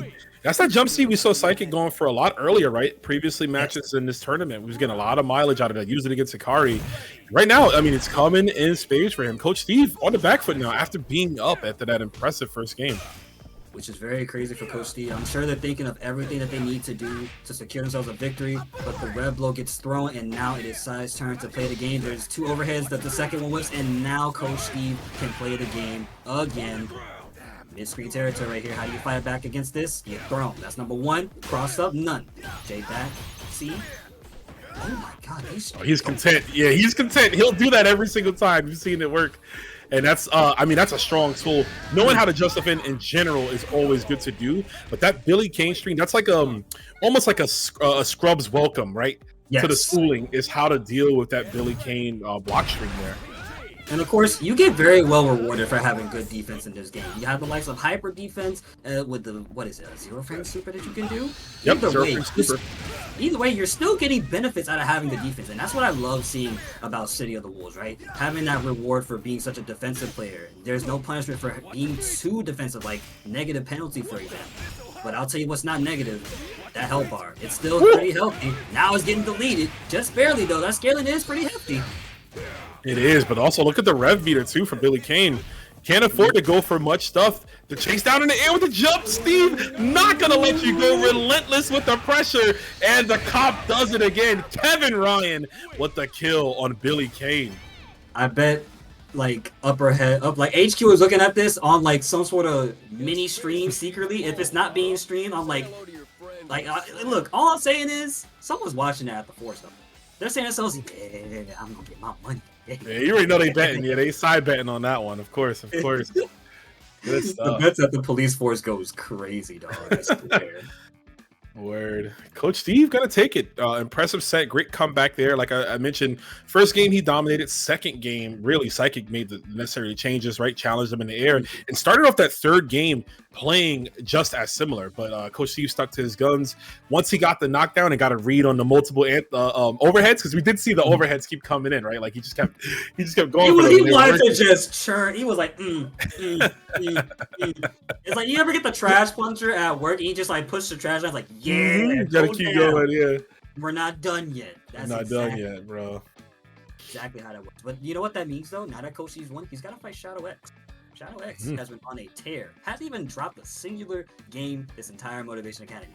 They are super motivated. As you mentioned, they will be at combo break. So he's got a lot to work with, got a lot to look forward to. Oh yeah, I'm looking at this losers bracket right now. Of course, we're gonna be getting. It looks like the Geo. Hey, okay, so the Geo, a very strong player from Peru, one of the best I think in all SNK games. Good to see him back on his game. I think he's playing Hook tomorrow as well, if I'm not mistaken. He's coming back up against Tenured Mule. Tenured Mule was the Vox Reaper from earlier. Okay. Excuse me. I like seeing some Vox representation right there. But yeah, Hokuto Maru versus Vox. That's gonna be a tricky one in the sense of how does Vox get started and keep Hokuto Maru locked down. Again, Vox, while very straightforward game plan, they do have far C, far D. But again, when the character can move around and play at a range where your lights are potentially not reaching super duper close enough, and it may have some slow startup depending on what it is, it becomes a game of patience and spacing. Spacing is super important too. Yeah, presence of mind. If KOF didn't teach you that, I don't know what to tell you, dog. You need to go play KOF. I mean, yeah, everybody should be playing KOF, you know what I'm saying? Definitely throw it on. But I agree. Just lock with us, guys. Again, don't forget to support the house. We're here at Motivation Academy. Shout outs to Neo Judai, always running some of the best online tournaments. He also runs Street Fighter on Mondays. So if you like Street Fighter, make sure to lock in for that tomorrow. You can see it right there, Mondays at 8 p.m. Eastern. Excuse me. 5 for those on the West Coast, and on Sundays you got City of the Wolves. So bang for your buck for both titles there. 6 p.m. Eastern, as you guys can see here. Those are the regions that are allowed. And yeah, support the house. If you have a Twitch Prime, feel free to use it. You know, support the stream. It goes a long way. Running tournaments are not easy. I run online events and offline. It is TOs, you know, and I don't even classify myself as a TO, but I just do them. But yeah, but you get it. You know, we understand TOs. I mean, they deserve a lot of love. So definitely support them. It's a lot of work that goes into running these tournaments. As someone who is always within their local scene out here in Texas, which once again, shout outs to the Houston Fighting Games team and Texas Showdown. Love y'all till the day I die, and I will not stop saying that. But those TOs put in a lot of work. We just want to make sure things are ran smoothly. Again, we are as commentators, you know, y'all love to listen to us, but don't treat us as the end all be all. We're not the TOs. We're here to give y'all some analysis, some details, some laughs, and some enjoyment. Go talk to your TOs, and if I find that you're being disrespectful, we'll call your mom. That's what I'm gonna do. We'll call your mom. You don't want him to call your mom, especially on Mother's Day. No, tell her how bad you've been to your TOs. I know a couple people that could get some ass whooping right about now. I'm saying, right? I know a couple of people. I ain't gonna put names out there. Of course, I'm gonna just let it be thrown into the wind. I'm being real as possible. That's my character, and I ain't gonna stop. I'll tell you what, we're not stopping though. Hokuto Maru versus Dawn. Oh, so that's what it was. So it wasn't Vox. It was Dong, excuse me. But Donk is also, I'm actually very glad to see him here once again, because that character was also really, really... oh, wait, I think... Hold on. We might be getting the other losers match, which is Liquid O and Kato-less. That's probably what we're getting, which that would make more sense, because Liquid O plays Dawn, yeah. Also, now that you're here, I see you got the hardcore chocolate shirt happening with that SNK. Hold on, I gotta show you my jacket, dude. You know I had to. We SNK boys out here. Damn, pulled up at the Kame house too. Yo, Vegito's? What is Vegito doing there, bro? At the Kame house. Hold on, my man's Look, I came back on time, I swear, chat. And of course, we locked in. I get to flexing, we gotta flex out the Hokuto Maru mirror match happening right now. Tenured Mule going up against the Geo, not to be confused with Giovanna from Strive. That Hokuto Maru color, I don't know if it is, but it kind of looks like Gohan. You know what? You're right, actually. I think if it was just a brighter purple, it would make more sense. But that hair is green and not yellow. But that red blow is sure as hell green, though. Jesus Christ. Yeah, you got Gio with the Peruvian flag, letting you know what he is representing. I'm a strong player, but he's about to eat this anti-air. Kurahadan break. Oh, get exploded on. I do it for the people. I did it for Andy and Mike. I did it for D-Rock. I did it for the Rock. I guess that's like Vox Reaper, right? You can say that? Yeah, I did it for the Vox. And there's the whip punish on the whatever button that was. It was a little too quick for me to catch, but hey, he got that, and I think that's what matters the most. Standing heavy punch, that's what it was. Standing heavy punch, there we go. Red blow comes up and is blocked, thank God.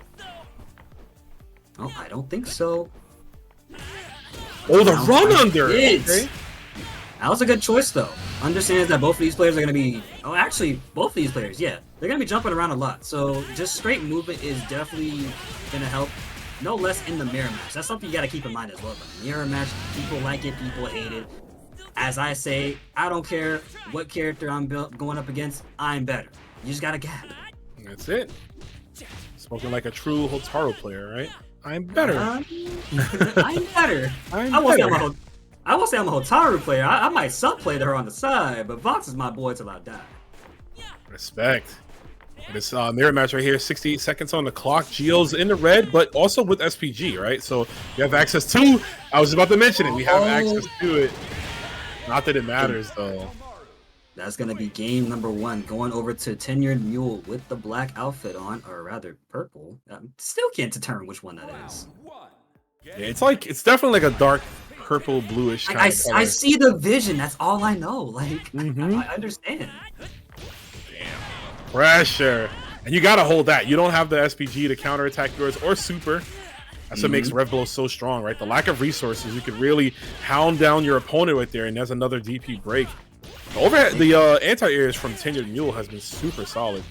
He's been playing very, very well, as a matter of fact, and I think it's still going to happen right now as they put ourselves, Gio actually, in the red zone here. Now, Gio's got to figure out how to approach this. Normally, that wasn't a good call right there. Jumping up with your opponent is not what you want to do because you get sniped from above with the dive kick, Rev.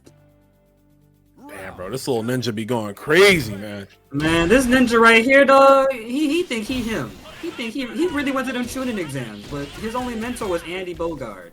And my share knew. Let me not forget. Yeah, I'm about to say, I put him on. You know what I'm saying? He got the best of both worlds here. Got the best of both worlds. He even got Andy's like messed up hairline. You know what I'm saying? But it is what it is. I told him to go get the kid a barber. He won't listen. Yeah, I'm Southtown barbers, bro. I don't know, man. They kind of zeke this joint. You can't really trust them. The Southtown barbers. There's no Dominicans in Southtown. I don't know, bro, but there's the anti-air.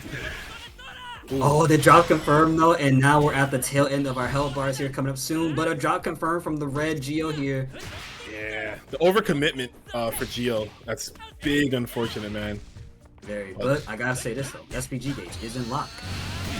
Rest confirmed. Okay, keeping him alive. It's actually the first round for Gio here. You gotta give the little golf clap up for that one. It's like clap. It's like, oh. That was a big Shuriken coming out. Oh, it was in stasis for a little bit there. Probably for a little bit longer here to Gio's demise. Trade. Oh, that one beats us this time. And I like the way Tenured's playing. It's just, this is how you know that they're very prepared for this. And damn. Yep, cash out. Make sure our overheat is no longer overheated. Gonna reset. Yeah, he's gonna be pretty much death's door. But of course, having access to SPG doesn't mean it's completely over. So, and it's gonna be Rev Blow that seals the deal for Tenured Mule to move further in the top 8 loser side, going up against not only. I think who is it? Yeah, Psych Regelio. There we go. Psych Regelio, yeah. And that was loser side, like you mentioned. So the Gio's going to be eliminated. Thank you for playing, Gio. You know, always a pleasure. I know how strong you can be at this game. So hoping to see you continue to, level up and grind and get better as things pursue on.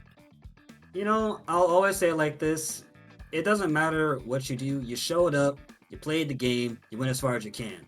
You got to top 8, which not a lot of people can always do. Everyone goes out like a champ or they go out like a dog, one way or another.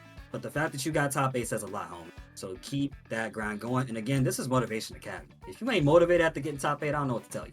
If you're not motivated as a spectator, bro, I'm like looking at this. I'm like, man, I gotta hop in there. And of course, there is the brand identity. Them colors is kind of the whole. Let me screen cap this. Yo, this is that is green and then purple? nice. Sheesh. Yeah, I might have to borrow that from you, Judah. I hope you don't mind, bro. But shout outs to Motivation Academy. Yeah, really holding it down here. And Judah's been doing great things. You know, I love the idea of having a tournament series, but also kind of marketing it as like an academy, like teaching, right? You know, you learn here, whether you're a commentator, whether you're a player or spectator, there's a lot to be learned here. So, and of course, I can appreciate the nod to Yu-Gi-Oh! GX. I'm a big GX fan, so shout out to Judah holding it down for us. But here we go, right into this next losers match. We got Liquido versus Kitoles. So, yep, Billy Kain and Dong Hwan. Speaking of Yu-Gi-Oh, I honestly need to get back on my GX watch, but I am also a fan of Yu-Gi-Oh! And enjoyed the first part of Yu-Gi-Oh!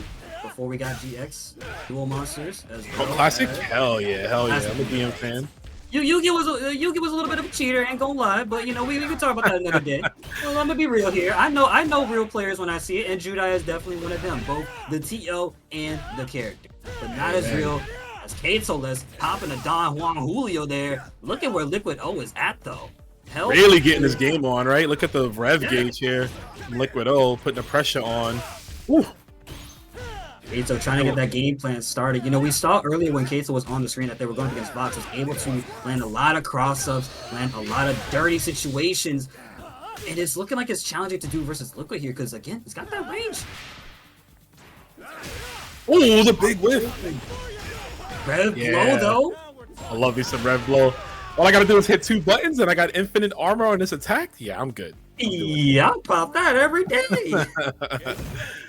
Pop the rev blow, I'm sweating. You know what I'm saying? I'm letting it go. I can't let Snoop show me up. Runs up. There's a super. He got a little too cocky, Kato. He got to back off for a little bit there. Damn, that's gonna hurt. Just for a little bit though, allows him to stay alive with the SPGs. Probably couldn't get more there and didn't want to take the risk of doing it, which I understand, which is why they are slowly about to exit that. But Kato's about to start popping off, trying to rush down and get something started before it goes away and couldn't do so. Ladies and gents, the super right here, not dead though. Yeah, Pixel. Yeah, you got to justify everything, or you know, you can just jump and die to universal high evade. There's also that. It sometimes be like that, you know. What can I say? You should have waited. I always think to myself, if I'm low on health, I probably need to take my time moving forward, because if I don't, I'm gonna get blown up in manners and ways that I think are hella disrespectful. Look at the movement coming from Liquid this time, starting off completely different than before. Running around, moving, trying to find out a good spot to open Liquid, but Liquid is not budging a single inch. Ooh, yeah, and then one time that you know, Liquid decided to just big chill, Kato went for the jump. Look what happens, right? And now he's kind of looking for answers, but the offensive variety,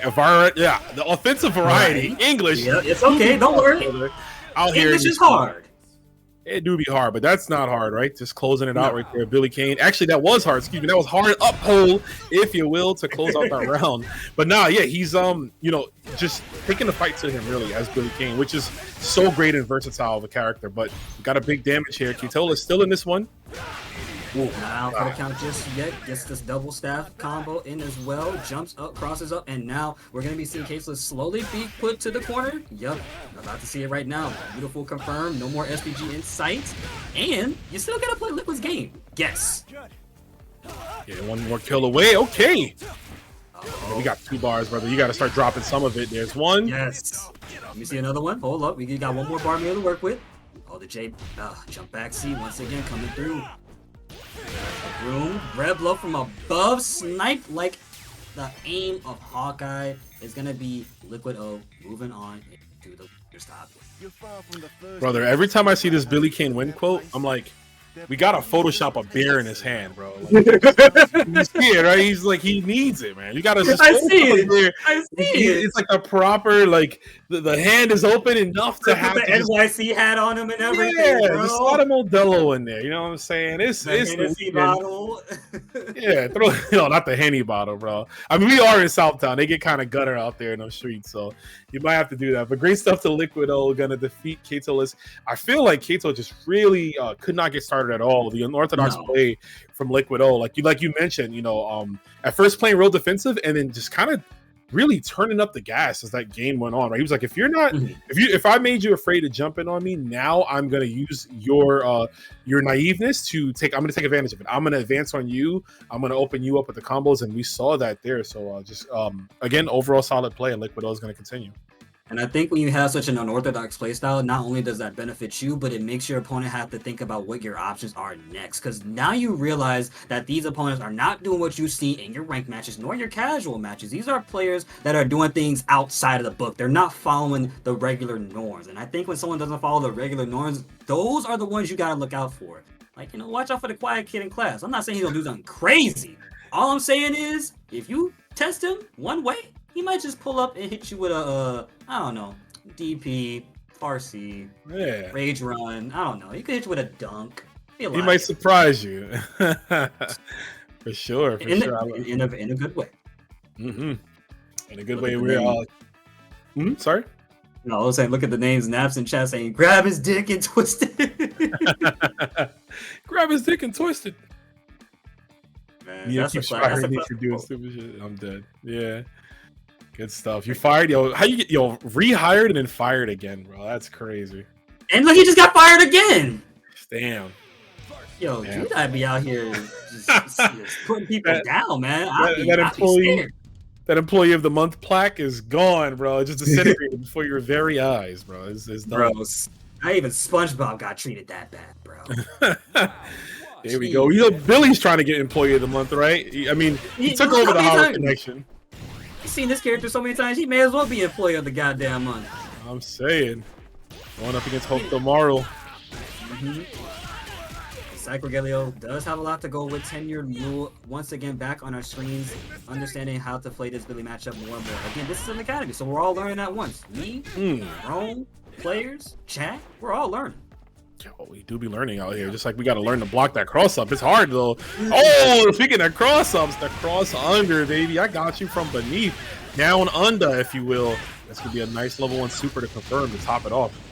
As my friend said it once before to me, it's either high, low, left, right, strike, throw. Pick your poison, bro. As a matter of fact, I'm picking the death option. Hold up, wait a minute, he cooking. Using the last minute meter. Oh, but of course, trying to challenge when it is not your turn, sir. We talked about dual monsters earlier, brother. I didn't finish yet, man. Hold this trap card. Dog, he said pot of greed. What does it do? It does this. Is that what it does? I don't know. Pot of greed. You would do it again. Bro, not the solemn judgment, bro. Bro, that used to be. I'm OG. So like, I remember when that card was like so expensive, bro. It was crazy. Everybody wanted a piece of the action, just like Psych is getting a piece of the action, but the unfortunate drop does exist, and we're gonna make sure we capitalize somehow. But it's Tenumu that's taking the home court advantage with the super. Uh-oh. I wish you would do that again. I want to dash in. Oh, crosses up that time, was able to escape. Kudahan, no break though, and I think that right there is going to seal the deal for this round for Cycrogelio to have. Yeah, right back in there. I mean, this is the first game, so I like the back and forth in this from both these players. I want to bring up to Tenured Mule running point, position for SPG, and that's such a great tool to have, right? Because now, once he cashes out, if he desires, he's going to be able to cash and go into that level 3. But that's also the disadvantage of having your meter at the front like that, because now you no longer have it. You also have to work with 2 bars of meter as well as Billy Kain on the screen. You got to work with a lot of things going on here. Not to mention your normals do not reach as far as Billy. I'll tell you what though, this reaches hella far. Oosh. Hydrate here. The trickiness. The trickiness, man. I mean, one thing about Billy Kain, he's got some great anti-airs, right? But there is some wind up, right? Because he's using the pole to anti-air you with. So utilizing the double jumps there from Hulk tomorrow, which is one of his best assets, period, right? It's just such a detriment to his opponents because of that, like, quick hop, and then he just stops almost like immediately, right? So my man is playing with your brain on how fast on how it looks. As a matter of fact, animations throw people off a lot, and I think that this character here will make sure you understand what it means to pay attention. It's like Ken Masters landing the grab. Pay attention. Pay attention. I'm saying. You get hit by heavy dragon lash and wonder why you're losing on your health. But that's besides the point. Ken's not in this game yet. I was about to say, count your blessings. Count your days, dude. I'm saying that dragon lash, you better be ready to adjust the fin nose. Alrighty, at the lower health of their right. Oh, not even lower health. Cypher Yellow is about to be almost dead here if they get mixed up one good time. Thankfully, they block right there, but the counter hit confirm is going to seal the deal. You got the meter, didn't even need it. Save up. Damn. That's something I've noticed a lot more lately too, as people are getting comfortable. You're seeing more combos end with Rev Blow. Not only does it give you a hard knockdown, but it's actually cheaper to do Rev Blow in combos than to doing it raw. Because you're also not getting getting rid of your resources, which is a very essential thing, especially with a game that can be as volatile as this. Like, look at where Sykes' health is at, and we just started this round. Damn. Yep. Ooh, and it's getting worse from here. It only goes downhill. Oh my God, what the hell was that? That's what we call optimal, baby. Perfect game. Tenured Mule showing just how tenured he is with the Hulk tomorrow. Optimized, hella crazy. Man. I don't know what you call it. That combo was sick nasty, bro. The double air kunai, he was handing them joints out like dollar bills, man. Yo, call Shane McMahon, bro. Here comes the goddamn money, all on the table. Cashed out like it was absolutely nothing to them. And you know what's crazy? They had that on deck.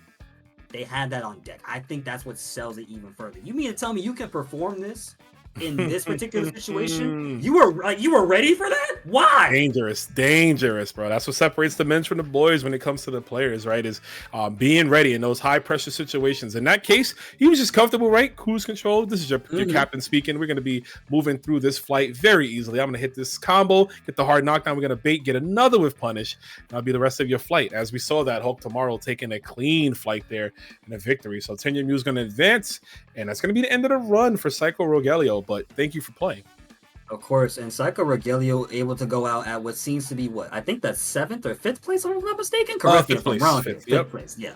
Yep, so that's good. 5th place is definitely a step above the rest, but hey, like Roman said, shout outs to you. You did good, you performed well, and not to mention, you gave me something to look at, and you gave me something to be hype about, and that's what I love to see. I love when players come out here showcasing what the hell they all about. The thing that I gotta remember is that this is a game to me. At the end of the day, I enjoy playing these games for fun. You can be as dog water as you call it. Hey, last I checked, this John got me turned. All right, I'm on 100. Hell yeah. Got another matchup in that same vein too, right? Hulk tomorrow, Billy Kain. Let's keep it going. This matchup we are probably going to be seeing a lot, especially when we go into Combo Breaker as well. Because again, like you mentioned, Hulk tomorrow is one of those characters that being played a lot right now, but Billy is also one of those characters that we're just seeing very, very, very often. Like, this is someone we're not going to be stopped. This is someone we're going to be seeing for like maybe 3 months before we get a big patch, or maybe even longer than that. So get used to it, lab out, figure it out. Listen, there is a lot of tournaments coming up very soon with huge cash prizes. Some of them are life-changing cash prizes. If you're competing in this game, you better be playing one of the best characters. You have to. Hey, be like Shao Hai, bro. Win for the family. Really, it's working out for him. Just like that pole is going to work out from that far. Robert getting clipped again on the way down with the low confirm into the records. Yo, you chased that down? Liquid, hold up. My man is absolutely playing the game right now. He said, you don't know how to deal with me. This is that Street Fighter 6 knowledge coming through. Get off me. Wish you would grab me again. That's why you got opened up with a low. Matter of fact, you ain't gonna block this. Oh, you are blocking. Hold up. This is not good. Oh, this is not good. Uh-oh, out of the SPG. The jump. Yo, know what? That's not a bad idea. Keeping it safe. Level 1 super. That super is like, when you see it happen, if you're not immediately blocking, and even again, you have to block the follow hit, right? Because he will send that the blast out. Yeah, that's something to take advantage of. So, good stuff. That super is deadly to deal with. But still not as deadly as the character, as the man playing it himself. He's gonna get that beautiful wild punish confirmed. And ladies and gents, Hotomaru, no SPG. It's all on Robert now. Yeah, this is gonna get ugly. Like you mentioned, no SPG. Billy sitting on meter. Didn't even touch his SPG yet. Right now, those jump C's. Ooh, it's getting sticky though. Lands one throw. Oh, the whip! No, not good enough. Yeah. So it's just trying to find that mark, and I understand you don't know how to approach carefully enough without losing some health for it. And ladies and gents, we're still losing our health bar. There's the wake up super finally catching Liquid. Is this the start of a comeback? That was so strange. He's gonna die here. It looks like Liquid started blocking the startup of that super. I wonder if he let go to try to just defend, maybe, or like if he was, I don't know, just to let go of block. Because you see, Billy was blocking, but then he ended up getting hit. Regardless, though, thankfully for him, he had enough health to suffice, and this is gonna put him into the next game. Starts us off with a throw. Good enough advantage for Liquid right there. Blocks the red blow, but actually counters it instead, calling it out. It's like, I am not afraid of that. That's fake to me. But they do it again for a reason. To let you know that's not fake. You just gotta win. He said, it's still real to me. Started crying. I thought it was real the whole time. You can't stop me. Big mistake. That's a big mistake right there if I've ever seen one. And you're gonna know pain. You're still overheated. You got thrown. Now you're on tournament point. Robert's got to figure out something right here because Liquid O has got him read like a book. Get ready. Yeah, it's kind of gnarly right now. And it's not over though, for sure. We've seen Robert plenty times across the boards make this comeback. That's a good start. Super on his turn. Interesting option there. Okay, there you go. Break the Kudahan, but the throw will always be there. Thankfully, you're not dead, but are you plus? Just a little bit, able to escape. Oh, wow, not good. The trajectory of that air rev blow is nasty, dude, because he bounces back for a second and then goes in. So it really like messes with their air timing. And that's also another good thing to keep in mind. If you can stall your air just a little bit long to get something, do so. Yeah, it'll work out every time. This is not working out though, and the hero has to go down. No more Hokutomaru from Robert. They're going out in the loser side of top 8. Shoutouts to Robert once again, playing as excellent as per usual, but Liquid O will be the dominant one this time. Yeah, dominant is the best way to say it, right? I feel like he was in the driver's seat that entire game.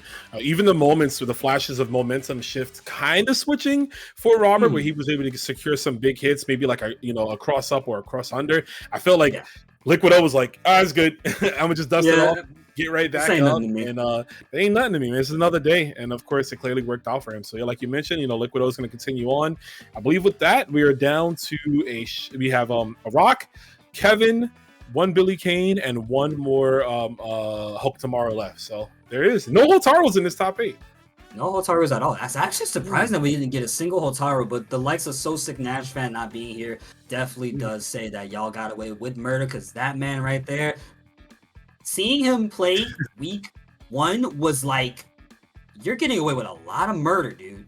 All I'm saying is you're lucky he wasn't.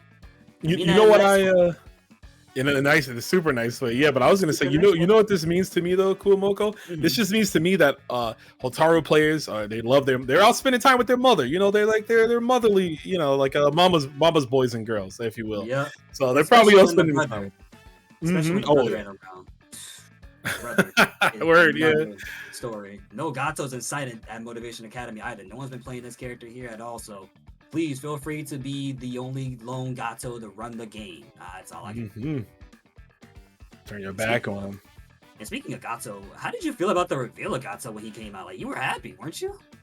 I mean, Gato's a character that he's freaking sick. I was gonna say F word, but we got to be on brand a little bit here. Gato is just a dope ass design, right? He looks cool. Old school Gato, new school Gato with the whole the blind. I'm a sucker for that kind of old school kung fu martial artist vibe, and he gives that off. That's why a part of me wishes they committed to him being blind for real, as opposed to I'm just choosing to fight with my eyes closed, because I'm like, dude, that is so sick. This blind, like old school guy. He's all tattered up and everything because he's just been in the grind. But yeah, I mean, all the characters, the trailers, I think were pretty cool. You know, a character that I think a lot of people had a good turnaround on, and especially myself, was Salvatore Ganache. Yeah, I really like seeing. Yeah, I feel the exact same way, but especially when he is just at Evo Japan, still probably there right now currently. He's a great person. Like on the mic, he was just saying this is a place of positivity. And hey, look, positivity, Motivation Academy, prime example number 1, right? Damn right. But that character has so much life to him that it makes me super duper upset that I'm not seeing this enough in like other favorite games of mine that are like modern. You know, Salvatore's dancing. He was like literally punching Terry in the face so stoically, but it looks so goddamn funny that you can't hate him. And honestly, I think he's pretty sick to some degree. You gotta like a little wild card every now and then. It's okay to have that. I agree. Yeah, I think he's his moveset is so different than anything they've ever done with the character, right? And I think he fits well into the universe. He's fun to play, and even though he's technically comic relief in the story, he's not he can get it done, right? We've seen a few Salvatores get top 8 at like huge tournaments, right? We've seen Chris G at Maximo. We've seen Vato at Vato at Maximo, Chris G at Level Up, excuse me. Getting top 8 with him. There was a TNS this past week, I believe, if not the week before, where Salvatore got top 8 in that in the online tournament. So we were seeing that character get some results, right? Even though he is a comic relief joke character within the realm of the game. That's like saying Dan is like, are you not happy with Dan? Like in Street Fighter 5, that man had a whole infinite, dog. That's all I'm gonna say. You think he a joke character? So where's the joke at? That dude is killing. That dude is killing. Have a nice one, chat. I ain't gonna lie. Tell you what, nice. I was just gonna mention to the chat, you know, while we got some downtime, guys, 24 codes remain. Use them up. We got the ads is going to be starting soon, but we got some matches. You know, we're just waiting for the players to join here. I believe it's going to be winners finals, which should be 3 out of 5. Coach Steve and Shadow X. But yeah, use up those codes, guys. We got some time to kill. There's the link right there. It literally takes a few seconds. You could do it while you're waiting for this matchup. Yes, we have nothing. We don't have a whole lot going on, but I'm glad to see that chat is still here. 136 viewers here with us at 6:45 p.m. Central Time Zone, the best time zone. But if you prefer Eastern, I understand. That's your best time zone. Hotaru or Young Dostro in chat saying Hotaru is a MF 9 to 5 kind of character, using their free time to relax and hang out with their mother. You know what? Understandable. She put her work in. She won Evo Japan, right? So she was like, "I'm good for. I could take this weekend off, you know." I got the money for it. I'm gonna treat my mom off to something nice. Like you said, some ramen sounds pretty good right about now, but not as good as the match between Tenured Mule and Liquido, who we've just seen both of these players in their respective games. Yeah, and both playing the same matchup, right? Essentially. As I like to say, they're no stranger to the game. They understand what they're getting themselves into right now, and it's definitely understanding that they are losing a lot of life right now, and still doing so with the likes of Tenured Mule's crazy, overwhelming offense here. Still blocking it out. Doesn't have an answer at all. Couldn't tell what was fake and what was real. Yeah, and the only thing real about that was actually the string and how it dealt so much rev meter damage to Billy. Billy putting himself in overheat, really, from not even getting to do anything. Level 1 super. Oh, with the stick. Not a big enough players, but it's good enough to get the advantage right here. Fictitious or real. Shout outs to that KOF 15 team. Really, really good. Oh. Get off me.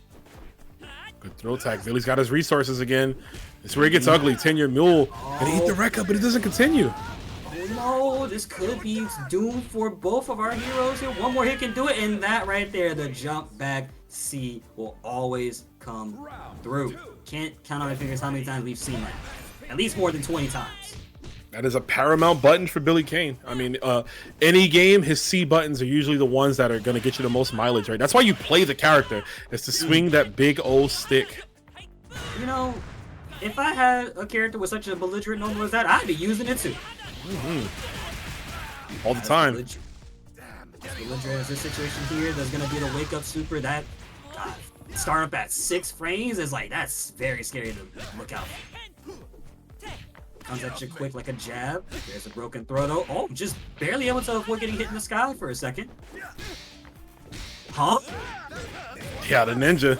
keeping him in the sky again. That's why he's able to navigate. And another one using the double jump to propel himself higher for the air-to-airs. Wow, I thought he stopped there. I thought he ran up and stopped, but I guess not. Nah, he ran up a little too close for comfort right there, and still getting caught with these heavy knees. He can do it here for Liquid. Oh, and that was the one right there. Just a quick 5A. That's all you need. Nothing too crazy. Yeah, quite a few bad drops though from Liquid O. Could have secured it at the end. But you know what? It could be a little bit of timidness. He has been in the hot seat for quite some time now. Hasn't really had a good cooldown period just yet. It's been going back and forth. You know, you're only human for so. You can only be human. I'm sorry. You can only be a robot for so long before you realize you're human. There you go. It happens. And Mark, yep, there's the staff. There's a level 3 coming through though. Oh! Wow. I mean, that was clearly the right read. I was wondering because I mean, it makes sense. Billy Kane's like to press buttons, right? They're usually at the advantage when they do that pull-in from the EX dash attack. So great stuff there. And he's going to recover quite a bit of resources. Evading. Oh, but you can't evade this. I was going to say evading the overheat, but still. And Tourney has been called out for that before with the likes of 2C there, being there for Billy as well. So that was a very good call out from Liquid O. But now you got to block the knees, and that's, oh my, that was like, what, 4 knees? 4 in a row. Just not pressing anything. He's scared. I get it. You don't want to make the wrong move. It's timing. You want to time it right. Damn. The pressure from Liquid. Oh, I mean, really just going for the feint, right? Kick feint, kick feint, kick feint. No option there from Tender Mule. You know, that's where that's when the mechanics really will save you, right? Just a fin guard cancel if you know it's coming, or just a finning those in general because you recover health from doing it. Yep, it gives your opponent a reason to stop doing it because they realize you're still staying alive, and they want you dead more so than alive, if anything. Right back around right now, Tourney Mule with a Red Blow once again. Favorite trick in the book for a ninja, always popping out with the random tactics. That's what they learn. That's like the first thing they learn in ninja school. How to Rev Blow. They taught you how to do everything. They even pay your taxes for you when you learn the Red Blow. Damn. Right now you are paying the tariffs on this block here. About to get busted open. Paying tariffs for that instead, though. There's overheat. So I like that Tourney Mule went for a 2B right there, actually calling out Liquid's pressure. Finally realizing that there is a little bit of a gap in there. But the high dodge, and that right there is round 1 in this set for Tourney Mule. Get ready. Navigating the match just a little bit more carefully this time. I like that Tourney Mule is actually taking their time exploring what Liquid O is going to do against them. Confirm. Into the super here. It's got the SPG engaged. Liquid backing off right now. Yep. Yeah, he's definitely looking for a big whiff punish there. I mean, it's kind of hard to whiff punish Billy Kain, right? Because of his stance C. You know, you have to really be more patient and out neutral him, which is like, it's easier said than done just because of how much real estate he covers with that. Saying that you want to out neutral Billy is like, you got to earn that. Really got to make it hurt right now, Tender. It definitely does so. One more mix-up or hit could do it, but the super comes through, and that is the very good punish to make sure this is 1-1. Tourney Mule on the board after what seemed to be a dominant Liquid O game. Damn right. Good stuff. It is 1-1. And a reminder, this is the last 2 out of 3 set of the tournament here. Winner of this will be fighting the loser of Shadow X and Coach Steve, and from there on out, it's going to be all the first 2 threes. Uh-oh, someone, the brass thief in chat, you gotta tell the casters about Poggers. Poggers! That's all I'm gonna say on that matter. That's all you get out of me. That's all I'm gonna leave it at. Be happy I said it. Right, that blow whisk. Oh! Liquid O probably wasn't ready for that punish. Might have been a misinput. A lot of things can happen, but that dodge right there definitely just happened. And now once again, hard knockdown, what do you do? Oh, puts himself out. Oh, this could be really good for Liquid O. So having access to Rev Blow. Well, never mind. Had access to Rev Blow. You ain't got no more. The green is no longer there, but that confirms sure as hell is. Tourney Mule on a potential set point to move on against the likes of Coach Steve and Shadow X. Again, you know, if I had a nickel for every time I saw a Red Blow, I'd be a rich man. I'm just saying. This I think I would. Quite the few amount of nickels you'd have, I'd say. Yeah, I mean, maybe 50 cents is more reasonable. And nickel a day, baby. About to go to the wall with this one here. Level 1 super. Perilous position here. Liquid O possibly down to his last and final life. Never mind. Gonna get the anti-air confirmed, but doesn't finish. Never corner a fox for too long, and Tenure Mule is understanding that phrase, tried and true, but able to escape with the Kudahan, but didn't get up on time to punish it. Wasn't good enough. And Liquid O now going down another round for Tenure Mule's pleasure. 2-1. Tenure with Hokutomaru moves on in the top 8. They will be seeing Shadow X and Coach Steve very, very soon if they can continue such a good run. Yeah, man. Looks like Tenure Mule was watching that last game, right? And so just how Liquid O was really kind of just stunting. Who was the player earlier that they played? I think it was Robert? It was the Geo and Robert, yeah. It was Gio and Robert, yeah. Just kind of looking at how they were handling that matchup there and really took it into their own hands. So, yeah, great stuff. Tenure Mule is having a great run. I think I got to check the beginning of the bracket, but I feel like they went to losers super early on and has been running things through the whole time. Let me just see where they're at. Tenure Mule, yeah, they did go into losers very early. Losers round 3, and as a matter of fact, they lost to Liquid O, so that was a run back. A run back, yeah. So definitely, assess the situation. Remembered what they did last time and how it cost them, and that's what we love to see. That adaptation in real time as the tournament goes on, with the players evolving as the set goes on. Your brain's ever expanding because you mentioned it earlier. Like, you can get tired, right? As the tournament goes on, you play a long time, you can get fatigued, but your brain is still being able to move on. And shout outs to Liquid O for rating us. Thank you so much, homie. Thank you for playing as well. So much. I hope you enjoyed your tournament run, because you damn sure did a good one, my man. But yeah, I like to put it this way. When you go into losers, you're a bracket demon at that point. You want to come back and ruin somebody's day. Liquid O just got their entire run ruined by the likes of Hokutomaru and Tenure Mule. But I gotta say, that bracket demon title is one to hold over your head high. Because, ladies and gents, when you're no longer a bracket demon, you look back and you're like, I really caused all that havoc, huh? I'm just that nice with it. That's me. I did that. All right. You feel yourself, especially if there's some people in the way that you may have had trouble with, right? In a previous bracket. Maybe you lost to someone before, but you passed them on the way by, right? You placed higher than them, you beaten them. And so that's really one of the true essence of being a tournament player, is just that constant feeling of, man, I'm getting better. I beat the people that were better than me. Even the person who beat me in this tournament, I got my run back and I either surpassed them. So, it really, it keeps the mind wanting to get better, and that's how it just fosters all this growth completely. Yep, and I couldn't have worded it any better than you just did, because, man, that was from the heart and very true. And again, this goes back to the FGC. We are the fighting game community. We all want to see each other strive, do better, and of course be better, not just as people but as players, because this is what we love to do. This is our hobby, and when fighting games are there, you do have a competitive spirit. I don't care what you say, that spirit is rooted in you. The moment you say, I'm gonna pick this character, you want to win. Hell yeah. Real quick, because I'm having a brain fart. To make the room 3 out of 5, it's first to 3, right?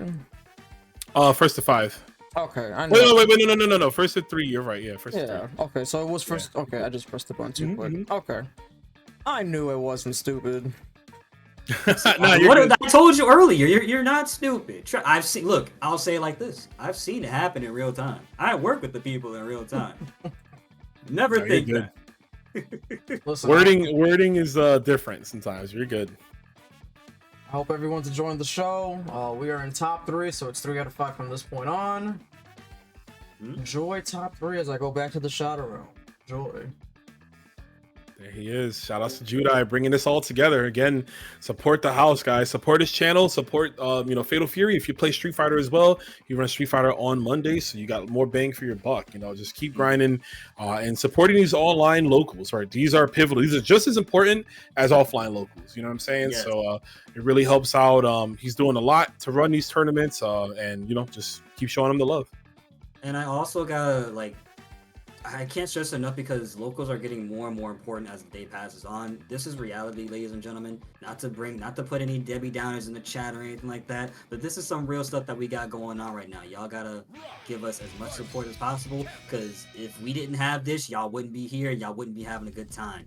By the way, I want to ask, Chat, what Yu-Gi-Oh card do you think sent Neo Judai to the Shadow Realm? Let me know. There it is. I'm gonna hit you with one of the old school ones. Dark Arm Dragon, before it got nerfed. Oh. Get hit with the dad, baby. Sent his ass to the remove from play. Right now, Kevin looking to do that to Rock Howard right now. I mean, Shadow X's Rock in particular, one of the best when it comes to the neutral game. But Yes. who cares about neutral when I'm just gonna be a gorilla to you, right? Yeah, you know, I honestly compared Rock to being the sole bad guy for City of the Wolves, in the sense that this character can do it all, has it all, and can look cool damn near doing it, can play however they want and get away with not just murder, but with free victories, as easy as that. But a generic throw will knock Steve out of the red blow, and we're losing that SPG gauge as well. And you know what Shadow loves to do, kill! Make it rain, baby. Raging Storm. I can't control it. My hand. You know, I'm a little bit glad Dark Phoenix isn't in this game. I'm saying, right? Yo, I mean, we kind of do. We got Fallen Rock, right? Which might as well be a Dark Phoenix. Man, I was literally watching TNS Marvel 3 at Expo as well. I was like, yo, this character is some BS, dog, I swear. But I love the game. However, what I also love is the fact that Shadow X is still alive despite Coach Steve landing one hit on it. I do like how Steve uses Rotor, though. Oh, too high. Yeah, Steve uses Rotor as like just a neutral ball, like a whiff punish by him, right? He'll just throw it out there. He'll leave it. He'll let it linger. Sometimes people will run into it, and of course he'll get a huge counter hit off of it. It's always about that false sense of security. If you're gonna run up on me, I have this right here. I want you to fall for it. However, the only thing falling was that drop right there. Either way, this seals the deal. So Shadow was trying to build the bar. Yeah, you heard Marky. What are you doing? Marky. You know he just lost money on this fight, bro. He's sick. He said, "If I would hit this parlay." Damn it, my parlay! But Shadow X again. Once you know, no strangers at the game. I'm sure has fought Coach Steve plenty of times to understand how they're like. What I will say though, Shadow with a nice dodge as well, gonna get a good confirm. What I also want to say is that Shadow is just showcasing why exactly it pays to play these games for as long as they have. And they're still showcasing why Rock is going to be long enough to get this kill and showcase why he's a cool character. Seriously, if you've never seen Shadow X play, or if you're watching this, you would think that Rock is like the best character in the game. Like, he's just so crispy with this play, and I'd want to see more of this character. Steve, though, happy to oblige with command grab. Immediate guard cancel punish, too. To take out turn back. Having that on deck like that, like I said earlier in the stream chat, having good defense, you get very well rewarded for that. There's a easily. What a JB actually. And you know what? That button reaches so far in the air, but not as heavy as the damage reaching to Rock right now. Oh my goodness. Got him again. You're under arrest. Taking him down. One more hit. Steve doesn't need to overcommit too much. Just take it slow. Mind your business. There you go. Damn. Light kick to your face. You ain't got nothing nice to say, don't say it at all. That's what Kevin is trying to tell you right now. Look, you ain't got nothing nice to say to me. I'm minding my business. Not anymore, though. Not after that one. That's two. Damn, 2 in a row? Okay. He ain't gonna do it a third time, though. He ain't gonna do it a third time. Oh no, yeah, you're bugging. You're bugging. Make him pay, Steve. That's a lot of resource. Steve could cash out and still have enough time to hit level 3, as you're going to see. And this should actually take Rock out of SPG, as well as dishing out 70% damage. Not to mention, this is now 1-2-1. Barely, though. God damn. Like, look where he's in red. My guy's in the hospital paying how much? Yeah, he's paying quite the bit. I don't know if insurance covers it, but hold up. Steve might be needing him in the hospital room as well. Raging Storm to keep it simple. Goes for the overhead. That's the trick right there. We talked about how Shadow X is such a good command grab kind of player, right? And you know Steve saw that overhead kick and was like, oh, he might be trying to feint it. Because a lot of Rock players will do that. They'll feint into command grab. But instead, eating the overhead, meaty enough to get the following link. That was a deductible right there. That's what paid for that. That's what paid for the expenses. So now this means that Shadow is up 2 games to nothing, or 2 games over Coach Steve right now. Coach Steve trying to find a way out, trying to figure out how to stop this offense, but the way it's looking right now, Rock is beating out Kevin in almost every regard. He's got Steve locked down to a T here. but the throw, finally getting able to something started here. Hold on. Oh. Yeah, Rome, I think we know where this is going. I think we know where this is going. I see a star on the bottom of that meter. Oy. Damn. Jeez. This one. Come on, Kevin. Just when Steve was fighting back. I mean, it's not over yet, but this is really hard to make this comeback here. One more game away from being in top 1 grand finals winner side, Shadow X. Oh, that's big. Uh-oh. Yeah, you bugging a little bit too much with that one. You don't have to pay the price for it. Pied Piper. And right now, what's the defense? The Rev Blow is what uses to get out in the corner. Rev Guard is active for a little bit, no longer. Kind of avoid some plus frame action right there. Uh-oh. Big hurts. Ding ding, double projectile, raging storm, and now, what's it gonna be? Oh, just the patience. What's it gonna be? Nothing at all. I'll let you hang yourself. Coach Steve gonna go down. Shadow X emphatic 3-0 in his winners finals. Good Lord, man. Goddamn.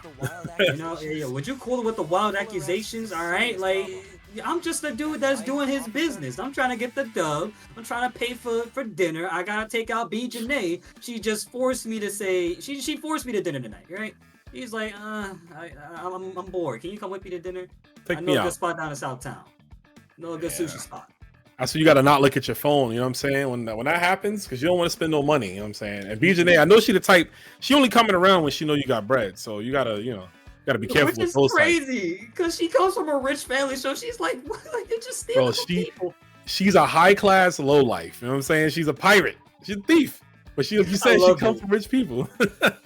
Bro, it's crazy. It's like every time I see BJ, I'm just thinking to myself, yo, what are you about to do to these people now? Like in the story, like I already know what you do in the game. How did you put them here? Like in KOF 15, she just put Rock and Gatso in the same room and said, look, y'all need to enter it. Okay, you have no choice. If you don't do this, I don't know, I'm gonna rob you. Something like that. And then look, now they're in KOF 15 having a grand old time. I'm taking that one too. So we're gonna get Steve going up against Tenured Mule. Winner of this will be back up against Shadow X. So we'll see how it goes. Of course, 3 out of 5 from here on out. Guys, we still got time. Hit that match arena. We got 20 codes left. Let's get these codes out. Let's put these players. We can get the match arena pop bonus up to $10 for this awesome play here. I see 147 in the chat vibing with us. Y'all could be doing that right now. It literally takes you a half a second. I would put more codes in if I already did not put one in. So I know y'all could do it. Yeah, you gotta be a little bit forgiving to the people. You know, when they see free codes, they're like, "Oh, okay, it's free. I could wait. I could wait." Yeah. What if I come through with my 70 alternative accounts to take your codes away? What you gonna do then? That's why he's telling you. Like, look, that's why the man Rome himself is telling you, go get those codes. What are you doing? Y'all better listen to him. Here we go. The losers finals. Coach Steve, Tenured Mule. That man did Zion can round start into Rev Blow. Tenured is on a different level. Ooh. Yeah, if you're tenured, you definitely take advantage of like what happened last game, right? Steve is, he might be the type of player that might get like, maybe a little deterred, right? Because he just lost the game. If you're tenured, you'll be all gas, man. No breaks here. We're seeing that with the perfect. My man got the Lambo and is pushing that mug at 75 to 90 on the highway right now. With SPG locked in, Tenured Mule is slowing down the brakes for a minute there. Trying to see if Coach Steve's going to go for something. There's a slide and there was a crazy trade, but the 2C is what it takes to put Coach Steve's health down a little bit lower, and we're going to cool down for a second. Finishing touch. Damn. Was whipping that one. Okay, we'll confirm, and that's gonna be Coach Steve. Oh, maybe not. Hold up. This is how it happens. This is how the start of a comeback happens. And we got the bar. He is running. I'm like, I don't want to deal with you no more. I want to go back home. That's me running from responsibility, bro. Honestly, same. Out of there. So real. What you mean I gotta pay these bills? I don't want to pay these bills, man. Dang. I don't want to deal with that. Not at all. Oh, what a just a one.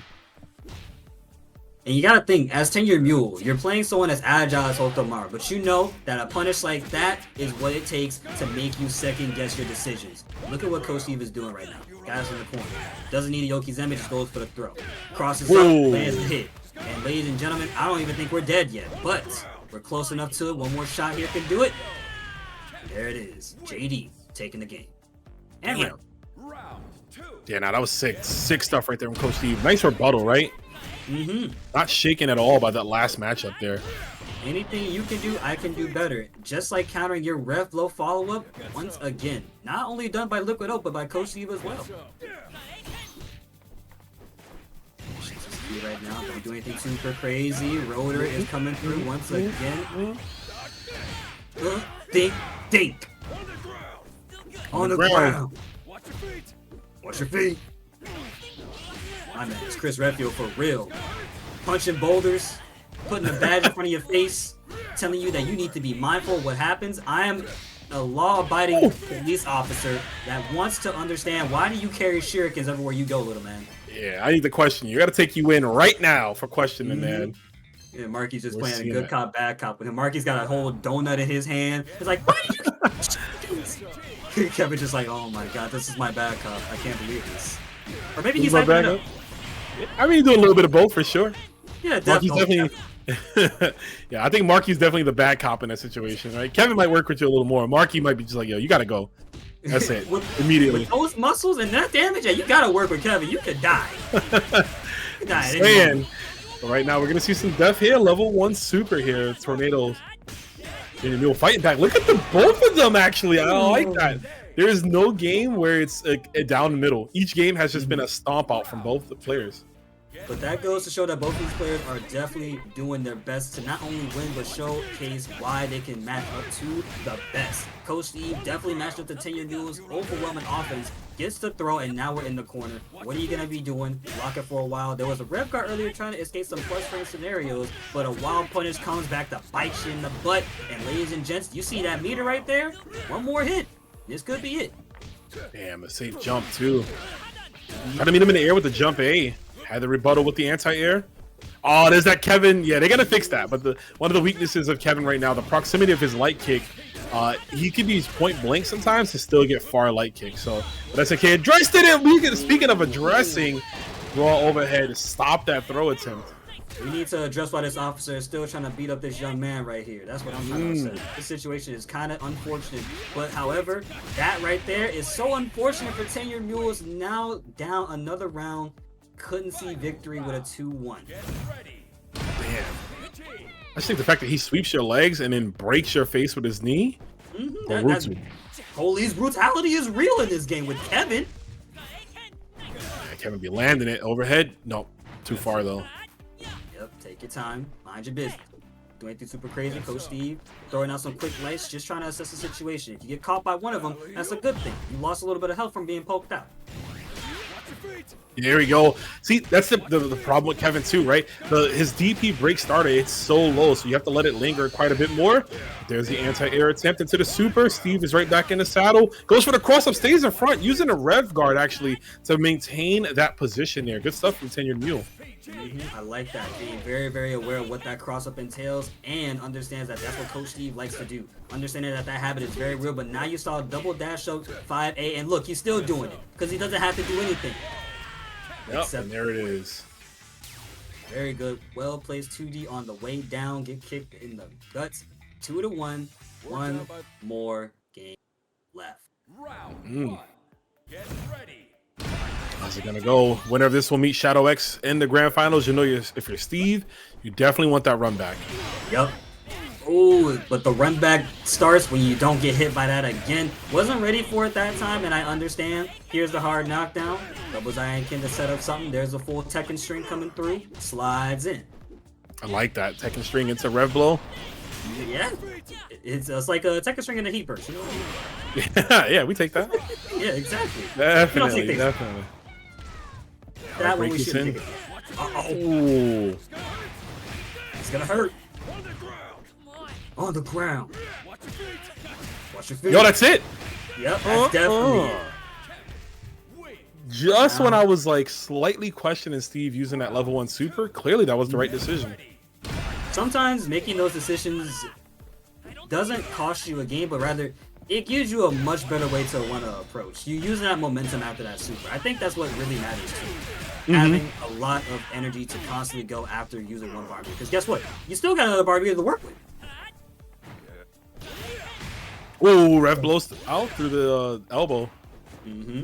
Doesn't want to deal with that no more. Classic Andy move. Learned from Andy himself, of course. As Hope Tomorrow is the protege of Andy and mine. But those just defenses are so on point, you're going to have to get punished for it, my man, for that super. Oh, he didn't. Interesting enough. He builds the meter now, so I don't think we're going to get a chance to even recover now. Overheat for Hope Tomorrow as well. This is super. He jumps up. That was a very good call. I like that option. Now we got to... Oh, not that just yet. Isn't over. He couldn't get that off. One more hit can do it for both of these players. Or maybe one more combo. Something. Anything can happen. Now we're at 1 hit point. Uh-oh. Ooh, Steve's trying to... Yeah, he's trying to close it out too much. I mean, 10-year move. Gonna take advantage. Yes, sir. There's the air kunai to sustain himself. And that was the right choice to do, too. I think both would have worked, right? Because the other kunai angles downward. Yeah. Honestly, just being able to use aerial projectiles to cover yourself is way better. Like you said, stalls your airtime. Not to mention, Coach Steve was being very, very aggressive trying to close out that round. And 10-year mule saw that and was like, you need to stop approaching. Look what's right here in front of you. A very big confirm for the likes of 10-year mule. Yeah, massive confirm. Ground crosses up, confirms. Oh my goodness. Oh man, one more hit can do it for the collard greens. Damn, for the collard greens, Coach Steve is going to stay on the green, on the victory here as he moves on to the next match. Back to grand finals, man. Yep, he was looking for that spot to begin with. He said that was my rightful spot. As I like to coin it, that's the king's throne. The previous throne was the prince's throne. Wherever there is a prince, there will be a king. I think a king is always above them. So, oh, yeah. That is what we're looking at, ladies and gents. But again, shout outs to the one and only 10-year rule. You got 3rd place, my brother. 3rd place in week number 2 of Motivation Academy. Which, hey, congratulations. You can say that you got 3rd place at Motivation Academy. And hopefully you keep doing it. Yeah, stacked bracket too, you know, so definitely good showing to you. I was unfamiliar with your game, 10-year mule, until now, so happy to, you know, get to experience it IRL. But yeah, we are firmly grasped in our grand finals. We still got time, folks, to hit that match arena. I can't stress it enough. It's literally free codes. Yeah, help us out here. We saw some codes were claimed. We're at 15 now. If we can get the full rest of it, it'll put the match arena pop bonus up to about $12, I think it is. So it'll really help out these players. Indeed, as me and Kuomoko get ready for the final set. We've carried y'all all the way through this crazy, crazy, wild ride of pools. Now we're at top 8. And finally, at the top 8 finish is the grand final. And like Rome himself said, get those codes right now. Got 15 codes up, but also don't forget to use sponsor quest too. That's also another way you can support these streams, these match arenas, and these players. Right now, our pool is at a prize pool is at $8.75. I think that can be a smooth $10. You know, that goes towards gas, personally speaking. But that's for another topic for another day. Word. Especially another topic of the matter is how is Shadow X is like. So now that Coach Steve is back in the hot seat versus Shadow X, right? We saw that it was a massive snowball in Shadow X's favor. Does Coach Steve approach this with a more patient mindset, or does he try to be aggressive? Does he try to match the energy that Shadow X gives off, or does he come up with something completely unorthodox? It can be anything, especially when it's this level of magnitude. I think you go with the column A, column B, column C, I should say, right? An unorthodox style of play, but also the pressure. Kevin excels when he is controlling the match. When he's the one that's in your face, when he's the one landing the big damage, the pressure strings, you know, the frame traps, that's what Steve needs to use. He needs to use his pressure to force Shadow X to make a bad call, like maybe a command grab where Steve jumps it, a DP break, and, you know, it whiffs and it keeps going. A bad super or whatever it is, you really got to force the hand of Shadow X. Of course, easier said than done. Shadow X is always composed. He's always in the driver's seat for the most part. And we saw that when Steve played him. Steve really, really was taken aback just about how Shadow X was varying up his offense. So I think, you know, you don't change the playbook. You just steal it for yourself. What he's doing, you apply it to your own criteria. And you know what? I always translate that back to how he plays with Iori in KOF 15. He's playing calm, cool, collected. Doesn't matter what hits he lands, he's gonna get some type of advantage off. Speaking of advantage, we finally got the advantage of the match here, which is going to be Shadow X versus Coach Steve coming out of the loser side. If you don't know how the loser side works, if you're new here, of course, welcome to Motivation Academy, hosted by Neo Judai. Losers side not only has to win 3 games to reset the bracket, but they gotta win 3 extra games to confirm their dub for the night. Let's see if Shadow prevents that or keeps it going. We're locked in grand finals. Let's get started. Let's go. Who's going to establish the controlling of this set here? Already a trade. Yeah, we are seeing Steve getting more active, right? The dash is in, using the light normals, trying to frame trap. Frame trapping will be good against Alexa Shadow. Shadow loves to press the button to get out of there, especially if it seems fake. Not to mention, it comes without saying that if something does look fake, press on it and see what happens next. Oh, I like that. The neutral jump, and they both do nothing, both looking for just a fin attempts. That was the wrong time to rev blow for Steve. And you know, doing nothing also is a tactic that most players estimate a lot of the times. Doing nothing does so much, especially like as a charge character, for example. You don't have to do nothing. But the only thing charged here is that confirmed Shadow X with round 1 on their belt. Damn. I mean, was a margin in charge there indeed. He ran up and did 5C close like that. He said, Coach Steve, you're not ready. Double projectile. Making it rain like crazy. We'll try to DP break him. Shadow X good at scoping it out. There's the frame trap again, and that's a secured win. A perfect game. A pretty long perfect game, too, coming in from 99 seconds there. Yep. Hey, that timer, you know what? That timer does go down fairly slow. I'm not gonna lie. Every time I see that timer, I'm thinking to myself, am I watching a Marvel 3 match or something? Why does that timer go down so slow? Like, look at we just got the 58. Yeah, it's like, so it says 60 seconds, but it's really a 99-second timer. It's like 3 seconds per each second. It's a little confusing. Either way, nothing's confusing about the offense that is Coach Steve right now. Got ourselves in the corner with Shadow X trying to frame trap and definitely able to get away with it too, right? 3 hits in, still got SPG though. There's the red blow, but you blocked it on time. Now, if I were Coach Steve, well, after we don't get opened up once again, I would say do nothing. Yep, that's a good call. Shadow is just, he's great at navigating through the normals for Steve. That's the right super to throw out. He understands that rhythm, that timing. It's super duper key, but not as key as is confirmed. Coach Steve finally able to get that round to much of Shadow X's demise. Much needed round there. Just to maintain. Remember, it is a longer set, like you mentioned, so they got some time to adapt, but you ain't got much time if you're Steve, right? You're already down the game. Not to mention, you're only human. You can only be a robot for so long before someone like Shadow X comes up and says, AI is nothing. Ooh, bingo. We are not cashing up. To the wall as well. You go. Maintain that corner. Oh, chooses to go for the double Hadouken right there, but it was a good call right there. Probably didn't want to overextend and raise up that rev meter at the bottom. You gotta keep that in mind. All the time, yeah. Especially because, you know, closer to those ending rounds, right? You know, you want to keep as much bar as you can. Never want to go on overheat. You want to know how to be real conserved, you know, conservative with your money.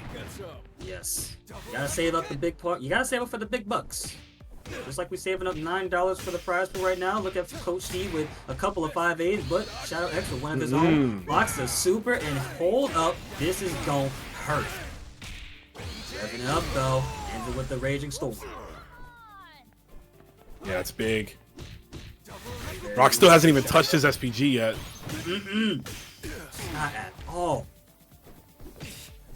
Navigating carefully. There was a 5-8, using quick buttons, and that was a good call from Shadow X, but Coach Steve, no strangers to playing small and compact. However, it just was not enough to stop that. JB from Shadow X, 2-0 right now. Same situation that we saw in Winter's Final. Yeah, this is looking as dominating as possibly can be. Steve's got to keep it together, man. Got to find an option. Shadow X he's not leaving him many room though, right? Like the gaps are nice tight. Of course, as soon as I say that, we find a way in with the ground pound. Push the back and make it sound like a round sound. Yes, indeed. I love that one. Ooh. 5-8 confirmed. And I like that Steve was just playing that really close like that right there, right? Didn't do anything super crazy. If he got a quick confirm, good. We're in the blender once again. That was so quick, you ain't got time to think what to do next. Yep. Oh no! Overcommitting there with the Hell Rotor. There you go, DP break. You got caught by the frame trap, and now you're in the corner. One more hit can do it, because a full combo will be coming up just like that. Oh, barely though. Not dead yet. I'm calling too early. Oh, that meter's getting hammered down. Steve's got to find something. Shadow X, there's the wake up super. That's what we need to see. Don't be afraid to spin that bar. Especially against Shadow, right? He's looking for that bar to be used, because when he goes into this next round, look at where we're at. Even on the health bars, both players are about to get a bar meter right now. Let's see who has the most fun with it, though. Because it's looking like it might be Shadow if they get another good confirm. It could be. You know, Shadow is definitely looking for like command grab at that point, right? So I like the Abare bust out from Steve. Oh, he tried to guard cancel, but it still lost to the DP. Guard cancel just makes this stuff faster, but it doesn't give you iframes. Nope. Take your time, Steve. What you doing now, man? Play it slow. Don't go too crazy just yet. Shadow is still doing the same thing like before. Coach Steve finally getting some start there, but Shadow quickly responds in kind. And that was the bad call for Coach Steve. I think we know what happens next. It's big. Shadow X is going to spend it all. Look at the optimal combo. I'm going to cash every single bit out because you're such a handsome guy, says Shadow, as we are going to the final round. Possibly another 3-0. You would have thought Rock was from Devil May Cry how cool them combos looking, dog. All I'm saying is put Rock in Devil May Cry 6. I'm talking to Capcom and SNK right now. The triple S? Woo! Yes. Oh, stylish, super smoke, and sexy is this combo from Coach Steve. Gets the ground pound into the super. You ain't got no SPG to work with. Damn, Steve with the meaty overhead again. Clap back with the perfect. That's what I want, baby. Keep it competitive. Stay in this winter side. Stay in this tournament, I should say. Excuse me. Yep. And you know what's funny? Coach Steve didn't even present that option at all until that moment right there. So now that that's an option Shadow's got to look out for, Coach Steve might just try to use it again if they get that same advantage as before. But getting that advantage means you got to open up Shadow X and make them play your game. Man, we've seen him do it for that game, so it's a matter of tightening things up for this one. Right? Wide open. Wide open? Nah, not anymore. Arms wide open. That song. I probably heard of it in passing, and the only unfortunate part is that I couldn't tell you where it came from. But I can tell you where that came from. Down below, cherish the day. Don't go astray. SPG gauge is not in play. Oh, okay. Hella bars. Exactly. And now we're looking to spin some of that bar too. If your name is Shadow X, closing this one out with the revving up. Damn, man. Steve again on the back foot. Set point for Shadow X. Oh, man. Shadow X has got to do something big to make sure this doesn't continue on any longer. There's the reset into the command grab. That's definitely one way to do it. It's a little bit close. Bobby. Damn, what's the next? Dang it, Bobby boy, I don't want to play your game. Matter of fact, I'm charging up. I got my super, but it whipped. And I'm going to do it again because you ain't ready for it. Watch your feet. The hesitation. Shadow X, you cheeky guy. Definitely, he slowed himself down to get Coach Steve to think that he was going to go for command grab there and went for the two-way confirm. So, man, delicious play right there. Shadow X showing you why, again, he is just as dominant as they come in his game. You know, one of the best players.